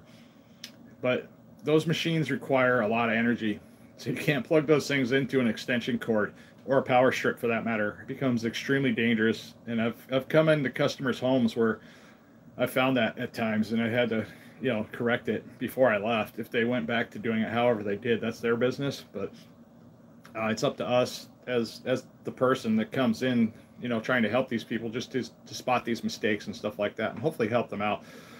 But yeah, those machines take a lot of energy, so any medical device should be plugged directly into a wall outlet, something that's not on a switch, because you know how annoying it would be to be sleeping and somebody flips a switch, or your cat, and then all of a sudden your concentrator shuts off and starts waking you up with an alarm. Okay, Nick and Neol, thank you. I'm glad YouTube recommended this channel. I'm ready to start. Okay, right now I don't believe I'm actually being recommended, because this is a live stream and it's popping up on the shorts feed. If you're in the shorts feed and you're just scrolling through, you might see my face. You don't know who I am. I'm Big John, Big Man Alaska. I'm actually in Alaska. I'm in Anchorage, Alaska. I talk about health. I talk about weight loss. I talk about my weight loss journey and what I'm doing, how to lose weight. I like to discuss carnivore topics because that's what I'm doing right now. I'm eating 90% carnivore type meals, and it's been good. It's been really good. Bill Knott dropped in. I want to wave hi to Bill Knott if you're still in the stream. I do appreciate our chit chats. This guy, if you don't know who Bill Knott is, go check out his channel. He's super sincere. He talks just in such a sweet, kind way. I can see why his following's huge. This guy is amazing. And some point, Bill, I would love to meet you if possible, but we can arrange that as a later date, because you're busy, I'm busy, we got our own things, and plus Willow, Alaska is a long way that way, and it would be a journey for me to get out there. But maybe this summer, who knows? I got my dog coming in. Come on in. There we go, Fluffers. All right, good pup. She's such a good dog. I can let her out and she just kind of wanders the neighborhood, like right here. Doesn't actually wander the neighborhood, thank goodness. But all right, we got Kerry Carts. Wow, he looks like our two cats. Yeah, Russian blues. I love Russian blue cats. I just think they're the sweetest cats in the world, and they have such personality. And if you're not a cat person, I apologize. We are cat people, and we allow our cats, you know, free range of the house, because these are working cats. I mean, these are similar to cats that we would have on a homestead if we had a homestead. Now, if we were living out further, like say in Bill Knott country out in Willow, Alaska, we definitely have cats roaming the house. You know, mainly because we get mice. You know, we get mice all the time. We get shrews that run through. And it's not because we live in a filthy environment. It's because these mice are looking for warmth. They're looking for a place, because there's no food outside. You saw the snow if you came outside with me. Yeah, where are they going to get food? The only place for them to live and get food is from, you know, people's homes. So yeah. All right. Reaper says, how are you doing? I'm not sure if you're talking to me or somebody in the comments, but I am doing pretty good. We're going to be going to work here in a few hours. We got to haul some snow. We had some snowfall last night, which kind of irked one of my bosses a little bit, because I predicted it. You know, I don't know if you guys can smell snow. I can smell snow. I've always been able to smell snow, you know, behind the wind or behind a snowstorm, or just a change, you know, in the temperature or the humidity in the air. I just know when it's going to snow. And I'm pretty reliable on guessing exactly how many inches at times. I mean, I was definitely short on my guesstimation. I was just playing with them when I said, yeah, we're going to get 13 inches and it's going to be heavy, wet, slushy stuff. That part was true. I knew that was coming because I've lived in many places where it felt like that was coming, and this is what was coming last night. And we had a dramatic windstorm here last night. So we almost lost power here. A couple neighbors, part of their roofs were, shingles were blowing off.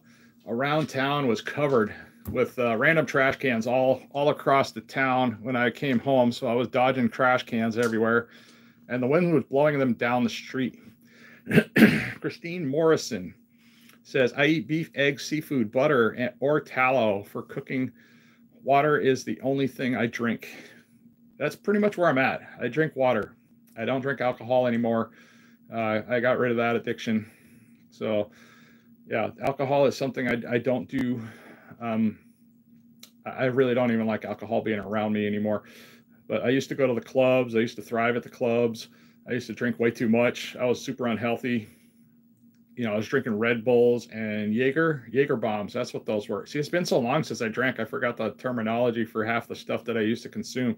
And Red Bull and that is just garbage. It was fun though. I mean, I can't say I didn't have any fun. Carnivore Cure says, hi, John, with a hand wave. I appreciate you. It's not hard, you might think. Okay. Now, I do love how people in the live streams talk back and forth. You guys are reading each other's comments. We're going to skip all the way down to the bottom, and I apologize if I don't get to all of your comments or get to say hi to you all. But this has been a busy stream. Big man, I am enormous. Yes, your handle is enormous, but are you actually enormous? I mean, it's, I call myself Big Man Alaska for a reason, because I'm literally that. I'm a big man. And what's up, Catman? Eric Catman. All right, let's see you guys saying hi to one another. I'm down to 21 cats now. Sally Jane 27. Wow, that's a lot of cats. I couldn't imagine having that. DKU, are you gay? No, I'm not, but I do appreciate your interest. Let's see, what else we got in here?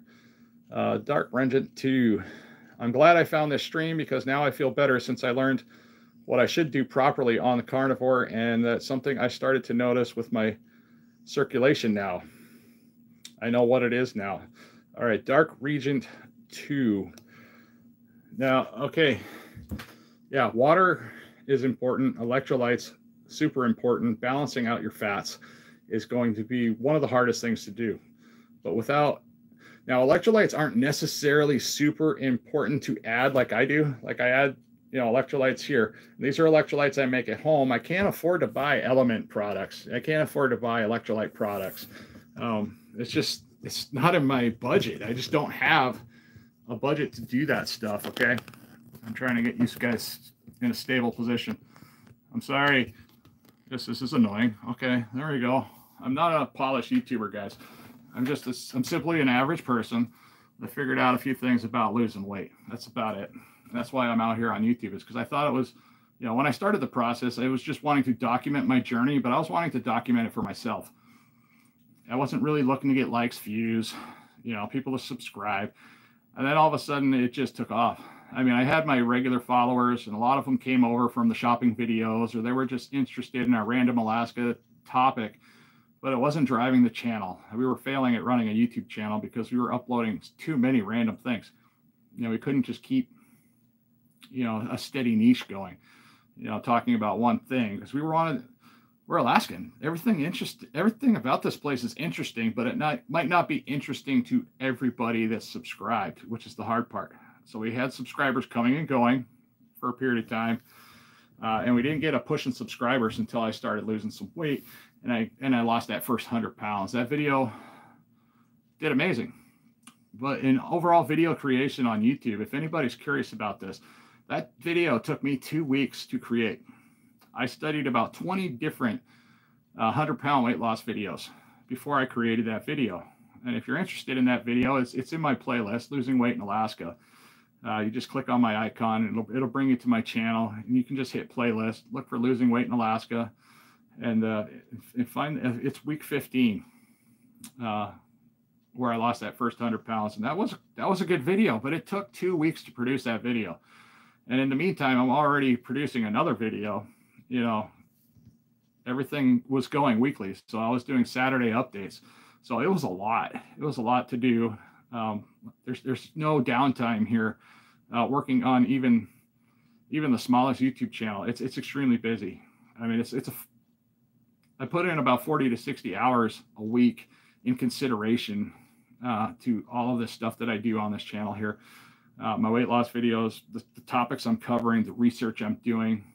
Now, it might not all look like I'm doing that. It might just look like I'm sitting here playing on my phone. But, you know, even when I'm at work, I'll be researching stuff. I'll have my earbuds in. I'll find something, you know, from a person that's really good at talking points and talking about something I'm interested in. And I will just hit play on their video, tuck the phone in my pocket. I'm just listening. And since I started Carnivore, my cognitive ability and my ability to remember things is just skyrocketed. And I think a lot of it is I knocked all the nonsense out. I got rid of the sugars. Like I said, once in a while I have some carbs. I might have some sugars, but I knocked out the biggest equation of it was I was eating too much of everything else, and I wasn't eating enough of the healthy stuff. The whole foods is super important. One ingredient type meals is important. So, you know, primarily I eat meat. So that's my main ingredient. Now, if I were to add something like garlic powder, onion powder, that's all right. That's just adding a little bit of spice and some flavor to your life. That's a little bit. That's part of my 10% there. You know, some other random things like an onion once in a while, or yeah, not a big deal. And once in a while I was eating fruit. And you know, this week I've been pretty good. I've been good about staying away from the fruit. You know, Todd at Carnivore Cure kind of put me in my place like a good friend. And he said, dude, you need to, in his own words, he didn't say it like this, but this is how I took it. He's like, dude, you need to knock off the dairy if you want to start doing what you're doing, because he knows what I'm doing. He sincerely cares. Like I said, this community cares about one another. We take care of one another. We don't put each other down. We're just pushing each other and giving each other suggestions to continue to move forward. Let's see what else we got going on here. Rondi is, oh, weird. Is it Rondi starting tomorrow? It is the end of February. Right on. Okay, guys. Now I do want to announce I want to be doing a live stream at some point of some of the Ferrandi happenings here in town. This is sometimes hard for me to get to and do some of the Ferrandi festival type stuff. Now the Ferrandi, it's kind of what it sounds like. It's a rendezvous, so it has to actually do with the fur trading and stuff like that. It's a time of year the Alaskans would come in, you know, the hunters and gatherers, they get their furs and they come into town and they trade and sell their furs and stuff like that. And then at the same time, we also have a lot of events going on. There will be a carnival that happens, and this might be a fun year for the Ferrandi because it's not minus, oh my goodness, my nipples are falling off, because that's what it usually is around Ferrandi. And it's a reason why I don't particularly go. And I didn't go for the majority of years because my legs were so swollen. Okay, you guys got, if you guys are morbidly obese and you have cold feet, we're going off topic again, we're taking a right turn, but I don't want to lose this thought. If you're morbidly obese and you're suffering from cold feet all the time, it's because you have water retention. Your water is kind of just sitting in your feet. It's swelling your feet. It's cutting off the nerves. It's making them feel cold. Now, I didn't know this for a long time about myself, but my feet would constantly be cold. It didn't matter how warm the boots were that I wore. And there's some of you out there that are experiencing this exact same thing right now this winter. And you're like, why are my feet so cold? Why are my feet so cold? This is why. It's because you have water retention. It might not be full-blown edema where your ankles are swollen up to almost the size of your calves like mine was. I mean, my feet swelled so much at one point I couldn't put my work boots on. And it was so embarrassing to call my boss and say, I'm sorry, I can't go to work. He said, why? I said, I can't get my boots on. And at that time, I didn't have special sneakers that I could wear, you know, that slipped on my feet. I couldn't even go to work in sneakers. But I'm a truck driver that works in the gravel. I kind of need to have boots on. I need you know, I like to have steel toe boots on because things fall on your toes at times, and yeah, you don't want to have something like a rock or whatever you're working with just fall on your toe and it hurts. And sometimes you got to get out in the mud. You don't want to be losing a sneaker in the mud up here. It's, yeah, but it was super embarrassing that I thought that my feet would not fit in my boots, and it really pushed me down a deep dark hole of depression. And then of course my anxiety flared up because I was really, no, it wasn't gout. It wasn't gout. I actually had that checked out. I appreciate you. Let's see, Ufa Sensel. That's an interesting handle. You got Ufa Sensel. No, it wasn't gout. I did go to the doctor and get that checked out. Uric acid levels and all that were just fine. Thank goodness, because I don't want to experience gout. I have an amazing day. Don't let anybody stop you. Franklin Jones. I appreciate you for dropping by, Franklin Jones. You might already be out of the feed. But yeah, thank you. And I love talking with the community, the people that come in here to the comment section. So if you're here, you want to ask me a question about Alaska, right now is the time to do so. This stream has gone on for 1 hour and 35 minutes. We got 40 people in the stream right now. I'm not sure how much longer I'm going to keep going. Now, I do have a friend that just popped up here on the table. For those of you that love fluffy type stuff, this is my baby. This is my amazing baby. This cat here is called Gray Bear, and she is literally one of the reasons why my weight loss journey got started. This cat right here. She was making me put a harness on her and take her outside and walk her. And this is one of the most demanding little female cats that I have ever met in my life.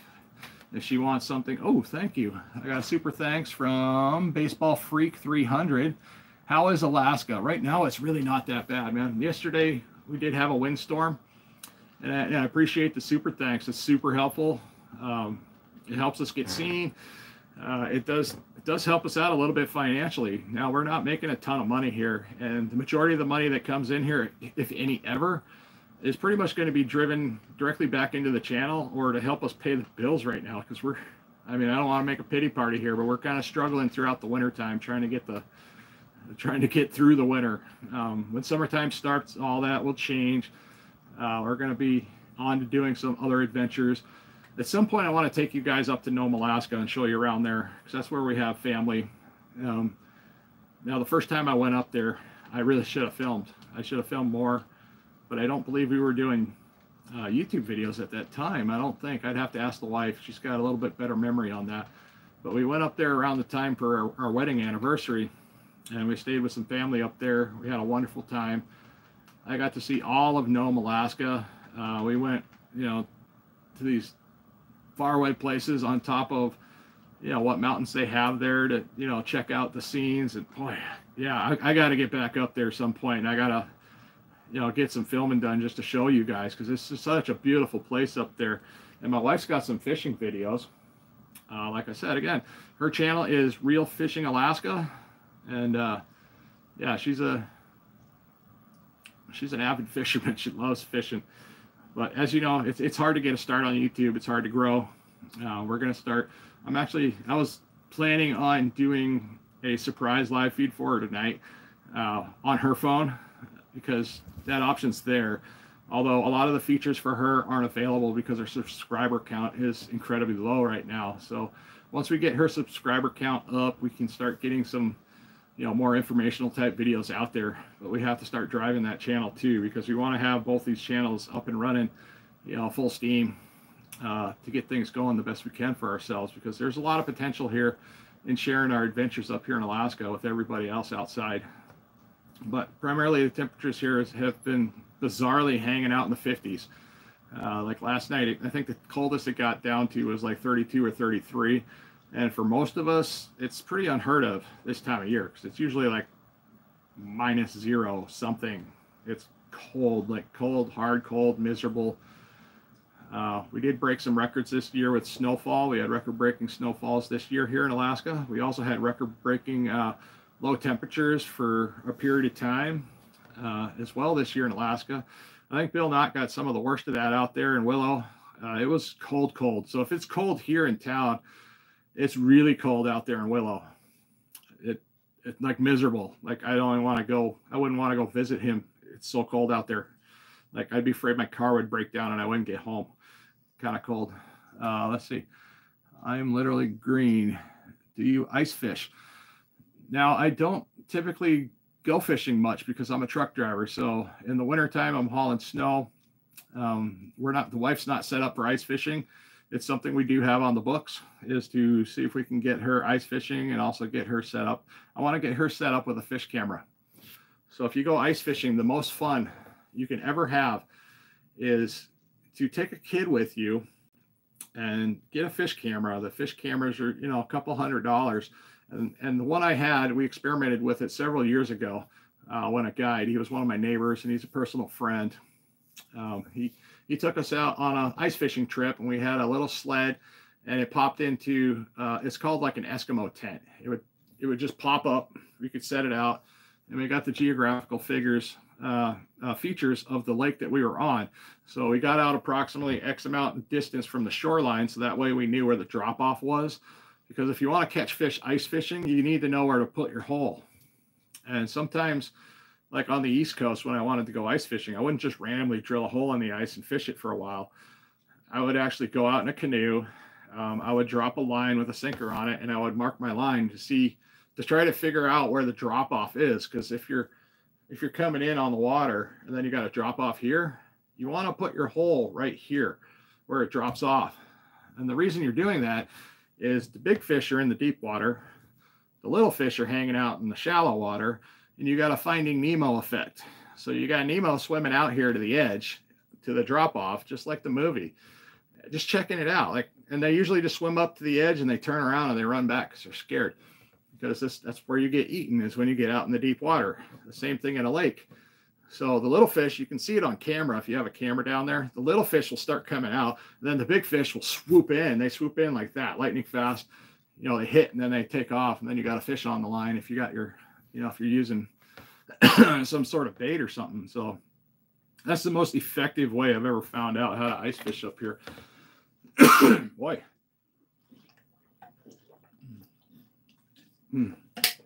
I haven't been going on and on. I don't think I've ever ran a live stream this long before. I need to pull you closer because I need to read what's going on here. I say maybe your body is absorbing all of the protein from the meat and nothing is left over. I am to a point now. I want to respond to that. That is from Dark Regent, because when this video posts later, for those that come back and watch it, I like to read out the names of the people that comment here. That way people can associate who I'm talking to. And also I like to make the connection between the people that are actually making the comment and give them credit for their comment that I'm talking about. So this is just part of trying to keep it interesting, engaging, and somewhat interesting here. Okay, Jillian Helm says hi. I want to say hi, Jillian. I appreciate you. Like I said, if you guys are new here, please drop me a follow and check out my channel. I talk about weight loss, and I try to focus on trying to figure out how to communicate better with people that are morbidly obese and really don't take advice well. It's because I'm just trying to, get across a lot of these moguls and these holes and these walls and doors and get into, more in-depth conversations that will hopefully help people try to start a weight loss journey of their own. And that way they can better themselves. I mean, and what a better way to make an example is to use myself. I mean, I started out as a bumbling idiot on YouTube. I didn't know how to talk. I didn't know how to create videos. I didn't know how to edit videos. I definitely didn't know how to run on with a conversation like this. Okay. So, and the way I've been doing things isn't 100% the way everybody needs to do it. I try to keep it real. I do respect those that are eating other ways to some extent. I mean, I've had plenty of arguments with vegan people, because after all, I am a practicing carnivore right now. And, I'm an Alaskan Native. Alaskan Natives are notorious for killing and eating their animals and using those animals for everything. We use the fur, we use the bones, porcupines that die on the side of the road. Well, guess what? There's a lot of people out there that want those quills off that porcupine. Some people even eat the meat off a porcupine. I wouldn't recommend eating it off a roadkill, but the quills on the porcupine are extremely handy, and they make them into jewelry. They make them into earrings, little neck things that go down here, and they make really pretty pretty jewelry, especially the larger the porcupine. Let's see. Washington State says, greetings. Would you do a Zoom of Obama president for vice president? United States is a big fan of smoking cigars at Wrigley Field. I'm not sure what that means, but okay. I subscribe. Jaden Uris, thank you. Oh, guys, yeah, I wanted to show this off. This is something my wife had done, and she had it made up for us. My son was out on a hunting trip. We're going to flip this camera around. Everybody say hi to Sadie. I don't think there's a way to turn the light on my phone, but that's okay. Or maybe there is. Let's see. Try this button here. This is all new to us here at YouTube. So these features are something I'm working through. So I didn't know that. I can flip my camera lens around midstream, and I can walk you guys around the home, and I can show you. This is my son's bird. Isn't that freaking beautiful? Holy cow, look at that thing. That looks so pretty sitting right there. Now, we sent this bird off to a taxidermist in Fairbanks. This person met my wife in Wasilla. I believe we spent about $300 to get this bird to look like this. And this is what it came back looking like. Now, we've been fighting off the cats, but look at those beautiful feathers. Man, that is amazing. Now, this is a real bird that my son got last hunting season. So, I mean, like, wow. I mean, he really did a fantastic job, you know, doing this. And we got some leaves up there.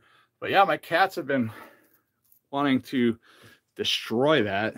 I don't know why, but okay. Let's head on back into here. Go back into the kitchen. Here we go. Whoa. Anybody like my dirty kitchen? I got dishes. I should probably be doing dishes before I get ready for work. I should probably put that down on the floor for the dog, because the dog likes this stuff. This is going to be loud. Yep, that's loud. Here you go, puppers.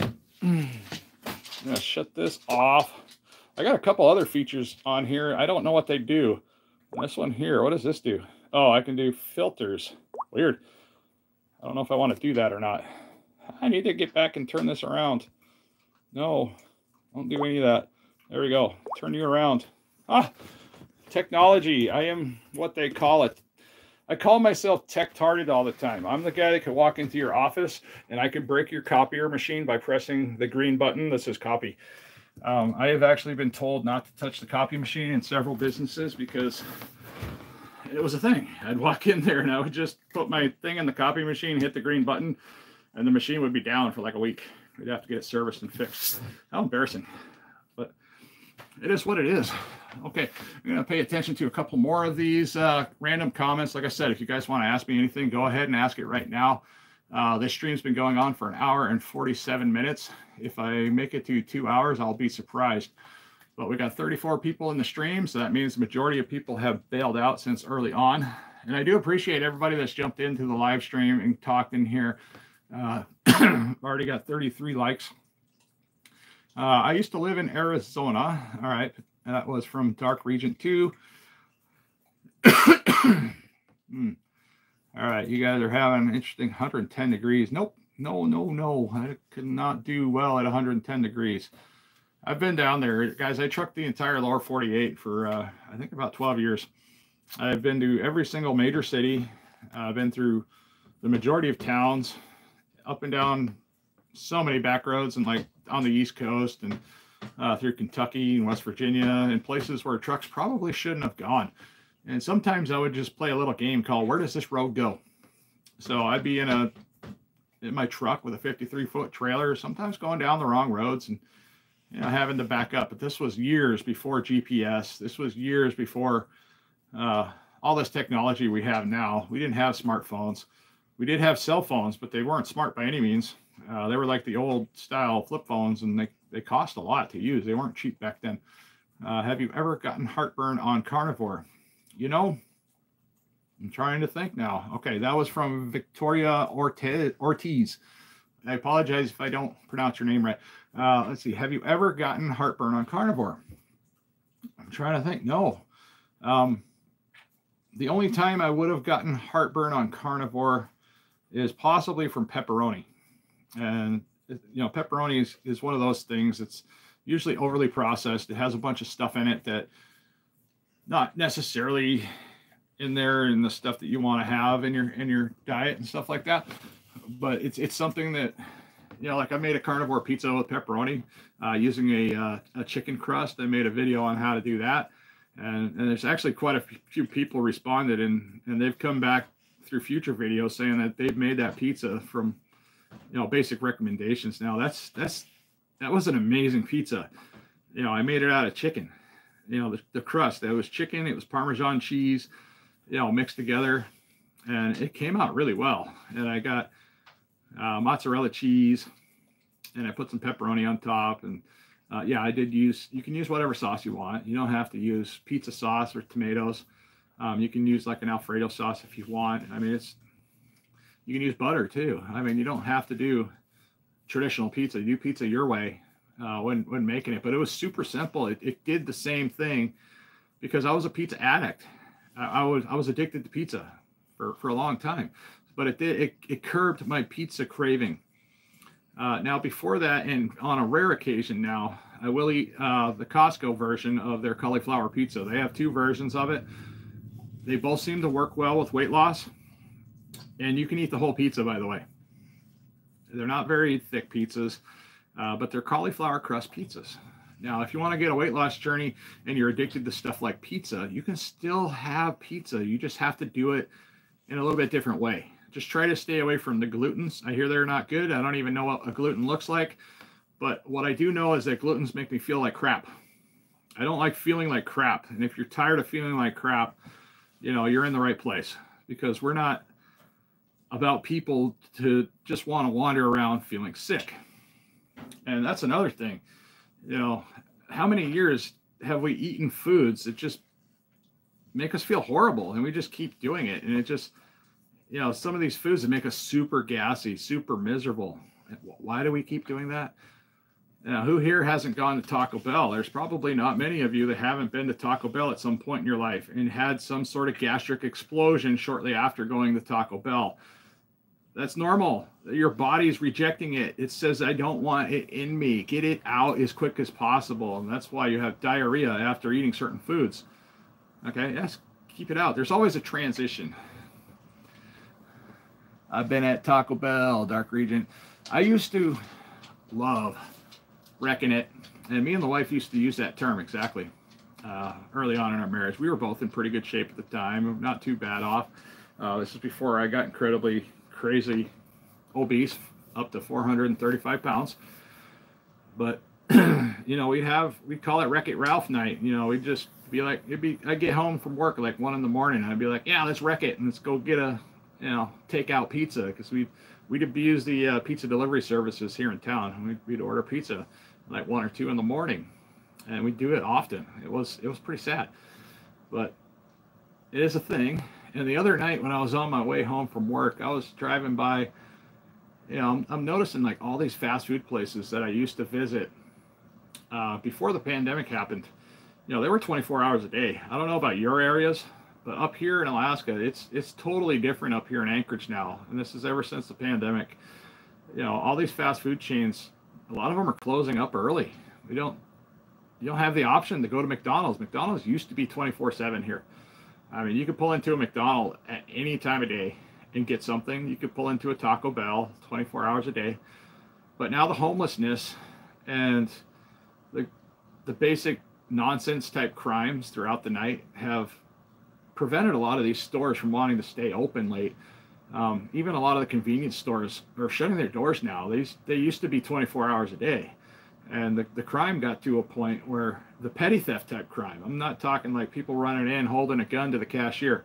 I'm talking about the homeless people that come in and just pilfer through the store. They abuse the restrooms and stuff like that.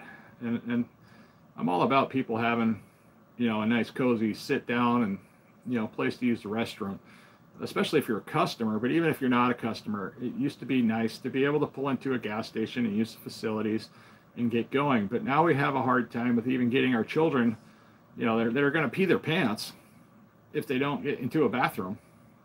And yeah, it's hard to find a restroom these days. So you got to be pretty specific on where you're going and what you're doing and what time of day you're going to do things anymore, because these places are closed. I mean, some of them close pretty early. They close at like 8, 9 o'clock, some of them. And some other locations, they close because they just don't have the amount of staff. My son works at McDonald's, and before he started working there, these McDonald's started closing. And I get out of work from the post office at that time, because I was a truck driver for the post office here in town. And I get out about 1, 2 in the morning, and I used to cruise through McDonald's and grab me like a McGriddle or something, because they get the morning menu started pretty early. But I'd come through, and then all of a sudden they were closed. And I came back the next day, and I talked to him about it, and I talked to the manager, and I said, so what's going on? And she said, well, since the pandemic, nobody wants to work. We don't have the staff. We don't have the employees. So they had to cut way back on staffing. And it's only been in the last 2 months or so that things have starting to get a little bit busier here around the Anchorage area. So it's kind of crazy. Great way to lose weight is fasting, by the way. Let's see, a random Steelers fan. Oh, a random Steelers fan. Wow, I was going way weird pronunciating that.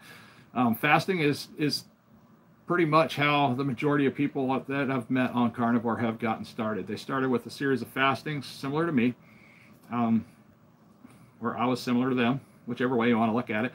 But we started fasting in the beginning, which typically moves on to a ketogenic type diet. Mine moved into a ketovore type diet, which is, you know, a bit of keto and a bit of carnivore. And now it's pretty much a 90-10 carnivore type eating is what's working for me. I mean, it works well for my eating disorder. I can eat pretty much as much meat as I want within reason, and have 10% on a ketogenic type plane, or a ketovore type plane. So it just works out well. I mean, it's not for everybody. I get it. There's going to be people that are going to want to do this a little differently. If you're more physically active, that's great. But my main focus is to give people that are morbidly obese, the ones that can't get out and exercise. Okay, if you're up over 400 pounds, be careful. Be careful exercising, because it's extremely dangerous. Sit-ups particularly are extremely dangerous. So don't just start doing sit-ups if you're over 400 pounds, because your gut right through here is covered with visceral fat. And that visceral fat, in some cases, and in some cases of people I know, will basically hemorrhage or like come out. Yeah, it pushes up through the skin. It's not pretty. Don't do that. And it's very, very hard to get it figured out and fixed. So be careful when exercising. Yeah, if you're morbidly obese, don't get out and start running right away. You know, I see these videos that come out. You know, you got this guy, he's obviously well over 300 pounds. Because I don't know, I've seen some really big guys that really aren't that heavy. I don't know how they do it, but they're huge. And you see them out there running, and it's just like a lot of motion going on. Ga-dong, ga-dong, ga-dong. Is that really the best thing for that guy? You know, because every time I got out there and tried to do basic walking, I wound up injuring myself. I had a thing called plantar fasciitis early on in my weight loss journey, and it was a problem. And the reason my plantar fasciitis was so bad, was because I was losing weight so fast. My body wasn't able to adjust as quick as I was losing the weight, because I was over 400 pounds for so long. My feet were basically flattened a little bit more than normal, and I have high arches. So what was happening is I was losing weight so fast. Now the tendons that connect underneath the foot were actually starting to get stretched. So right here back by the heel, that's where plantar fasciitis really gets you, is right there. So it feels like you're standing on glass. So I lost weight so fast, my feet couldn't adjust fast enough. So I had to go out and buy special shoes from Skechers. And if you didn't know that, Skechers does make a special shoe for people that are over 150 pounds. And most people don't know this, that most sneakers are built for people 150 pounds or less. So if you're over 150 pounds and you're having a problem finding shoes that fit comfortably, do some research online. There's solutions out there. For me, I had to find the ones for people with edema. So I have slip-on Skechers, and they're specifically slip-on Skechers from, I had to go down to the Skechers store and find them. The staff doesn't know, I don't think, because when I asked the staff at the Skechers store if they had a specific type of shoe, they didn't know anything about what I was talking about. So I had to take the research that I found and take an image of the shoe I was looking for down to the Skechers store to find the shoes that I have on right now. And I don't even know the specific name of them, but they have a specific shoe at Skechers for people that are over 300 pounds, people that are over 400 pounds. And they're they're designed to stretch as your edema gets worse or better. My edema is much better. I'm still wearing these shoes and I love them. They're absolutely awesome. And I'll do, if anybody's paying attention or even cares, I'm gonna do you the favor. This shoe is well worn. It's dirty, but yeah, I mean, this is what I got. It's covered in cat hair, but it's called Skechers. It's part of the Skechers Go Walk brand. But now there's other shoes in the Skechers Go Walk type thing. So this isn't the, don't rely on this part here. Now the difference between this shoe and other Skechers Go Walk are these soles, the way the soles are built. And these things have been through a lot. The soles are really well built, but the difference is up here in this upper.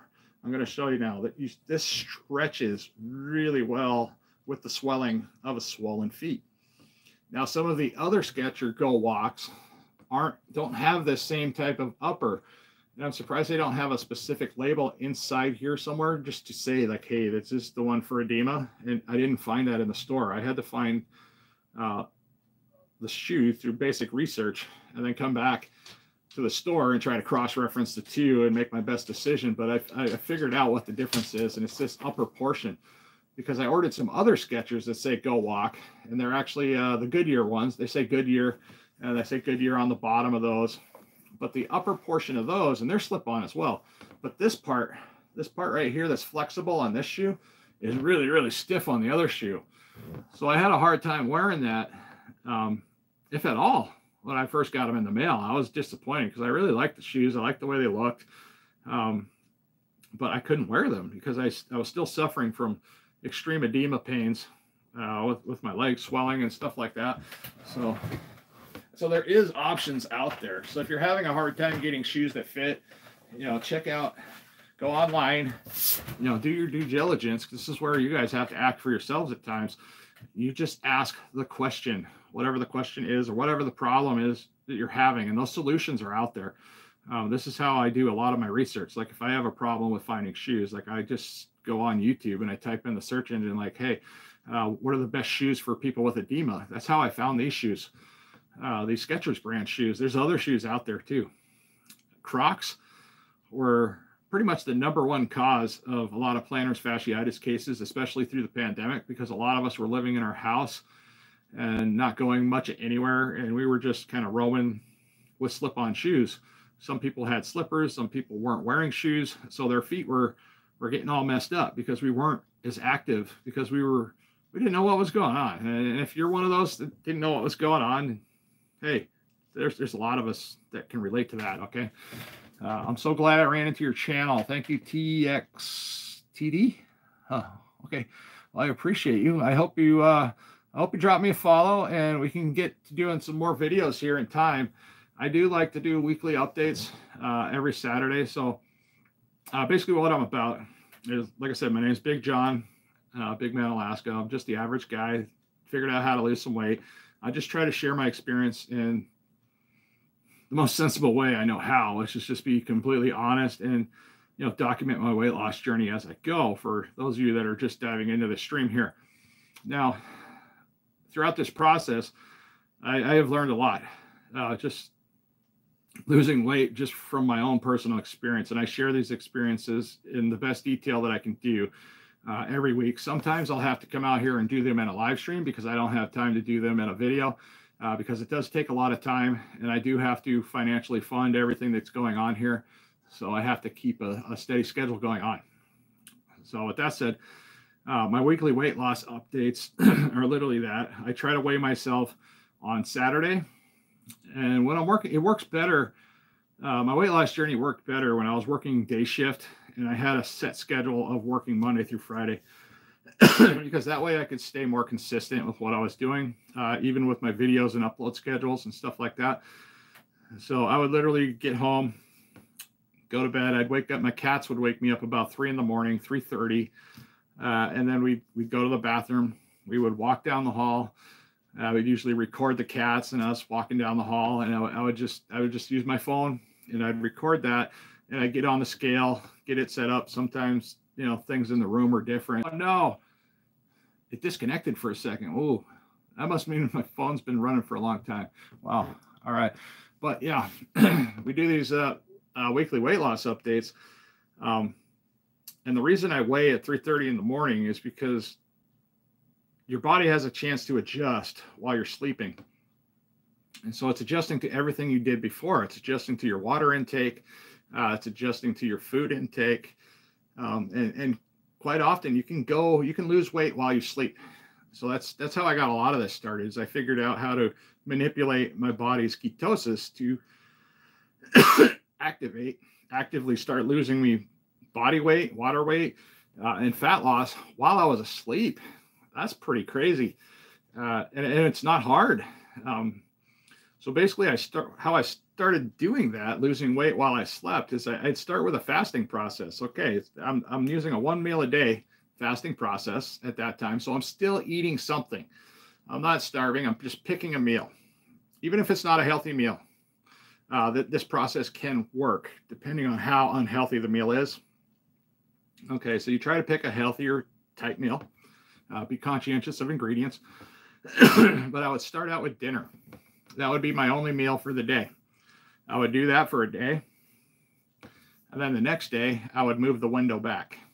Okay, so I would move my meal, 1 meal a day, to lunchtime. All right, and then I would do that for a day. And then my next day, I would move that meal back to breakfast time. So what this does is it increases your fasting window, but you're still eating food.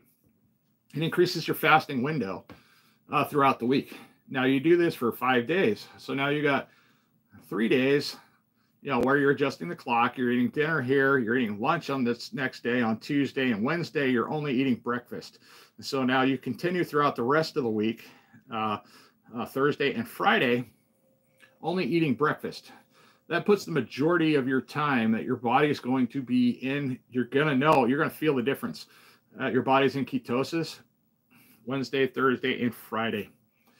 And then by Saturday morning, you're going to notice a huge difference on the scale. And pick a solid day of the week. You're going to weigh in on this day of the week, and it's going to work. It's going to work tremendously fast. It's going to get you motivated like it did me. After time goes on, you're going to gain natural movement. So I don't care how heavy you are. Just get something started for yourself. I mean, and once the water weight's off, it's so much easier to move. It's so much easier to do stuff. And like, oh, it's already 7 o'clock, and I should have probably taken a nap because I got to start work at 10 o'clock tonight. Okay, we got a hi from Astrid Alvarado, Animal Town, the mom one. Okay, Animal Town, I just saw you live, Anti-Fury Soldier. Oh, right on. We got other YouTubers in here. That's amazing. All right, guys. Wow, it has been a long, I am well over 2 hours. That's just odd for me. But I just want to say I appreciate everybody that's jumped into this live stream. You guys have been super helpful in keeping the stream going, and hopefully I've been interesting enough for everybody to want to watch. But yeah, we're going to have to do this again. I apologize for my streams being random times. It's hard for me to schedule them. So we're just going to cut this one loose for now, and I hope to see you guys in some of my next videos. And always drop me a comment, like the videos. And like I said, if you're looking for, you know, a healthy type family that really cares about each other, you know, just come join the carnivore community. You know, we love sharing our experiences with others. There's a ton of off-scale victories when, you know, doing the carnivore diet and stuff like that. So if you ever had poor circulation in your blood, I've had poor circulation in my blood. That was when I was eating all a bunch of garbage food, overly processed food, with just ingredients you shouldn't have. And that that was screwing up my circulation. That was screwing up my blood pressure. That was screwing up, basically swelling my brain. Like you don't know how much swelling you have until you start taking out all the seed oils and inflammatory products. So when you start taking out all of that and you get your body back down into optimal range, you can slowly start adding in things. And that's the key. Is carnivore is one of the best elimination diets just to get started. So that way there's really not many variables when you're just eating meats and fats. So you take everything out for a period of time. Let's say, for instance, for 30 days or 90 days or 60 days, however long you want to try it out. But you take things out for a little while, and then you can slowly start adding things in. Now, you don't slowly start adding one thing in each day of the week. You slowly start adding something in, like say on Monday. Okay, I did a long stretch of carnivore, and I want to add in something random to see how I feel. Like maybe I'll add in something like a banana, for instance. And I've done this before just to see what it does, and also to see how my body reacts to it on the scale for the following Saturday. And I've done pretty well with fruits. I've done pretty well with certain vegetables. So you got to start adding things in incrementally, and you got to be systematic about it and take notes. That's what these phones are great for, is you have a device where you can document everything that you're doing. These all have a notepad, and you can type it all in there. I got tons of notes on my phone. I use that for creating videos, and I use that for staying on point and on topic.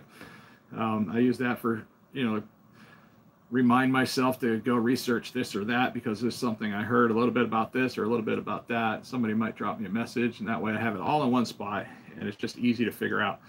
But yeah, take notes on your own physical journey. Let's see who we got. Dark Region 2, because I am starting to have some poor circulation in my hands, but mostly my fingers when I wake up. But I notice my left thigh, a part of it is a bit numb. Crazy.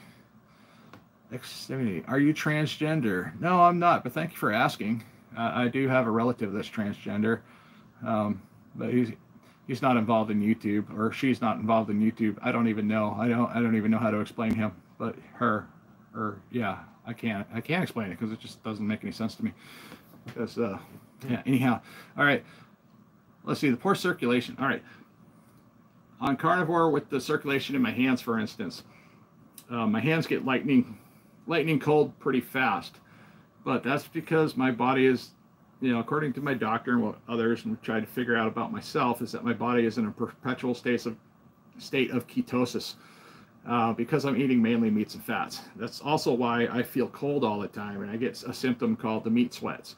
Now, the meat sweats can sometimes make you feel sweaty, and other times make you feel cold. And that's your body's way of trying to slow your metabolism down a little bit because it's not sure what's going on. It's like saying, hey, you're burning up too much. We want to save some of this fat. We're not trying to burn it up all today. So the body is pretty amazing to self-regulate itself. And yeah, so that's where we're going to go with that. Let's see. How long did you take for it to go away? Let's see. I'm trying to figure out. That's not super specific, but let's see. Now, the majority of my circulation issues were also due to water retention, my edema, like in my legs and my feet, for instance. Like I had a lot of tingling going on my toes, but that was because I had so much water retention going on. Everything in my body was swollen. Overall, let's see. I'm trying to think of. So my symptoms from being at my worst, morbidly obese situation, to actually starting to feel better. It felt better quite fast once I started losing the majority of water weight. Then I could start focusing on other things like eating healthy. Now, if you're morbidly obese and suffering, like we're talking extreme morbidly obese, people that are 300 pounds, 400 pounds and plus, it's very, very difficult. I mean, even for myself, and I've tried this, it's very difficult for us to eat ourselves healthy without getting started with some sort of fasting. It's possible. I'm not going to say it's impossible. There have been people that have done it, but it's very difficult to get the metabolism jump started again and to get weight loss flowing the way it needs to be flowing. Okay, let's see.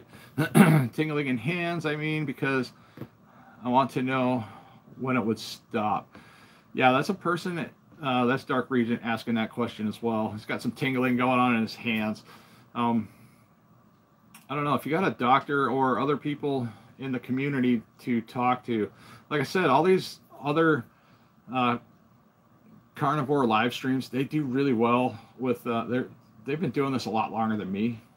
They might be somebody to look into. Like I said, Todd at Carnivore Cure might know because there's three people on that stream there.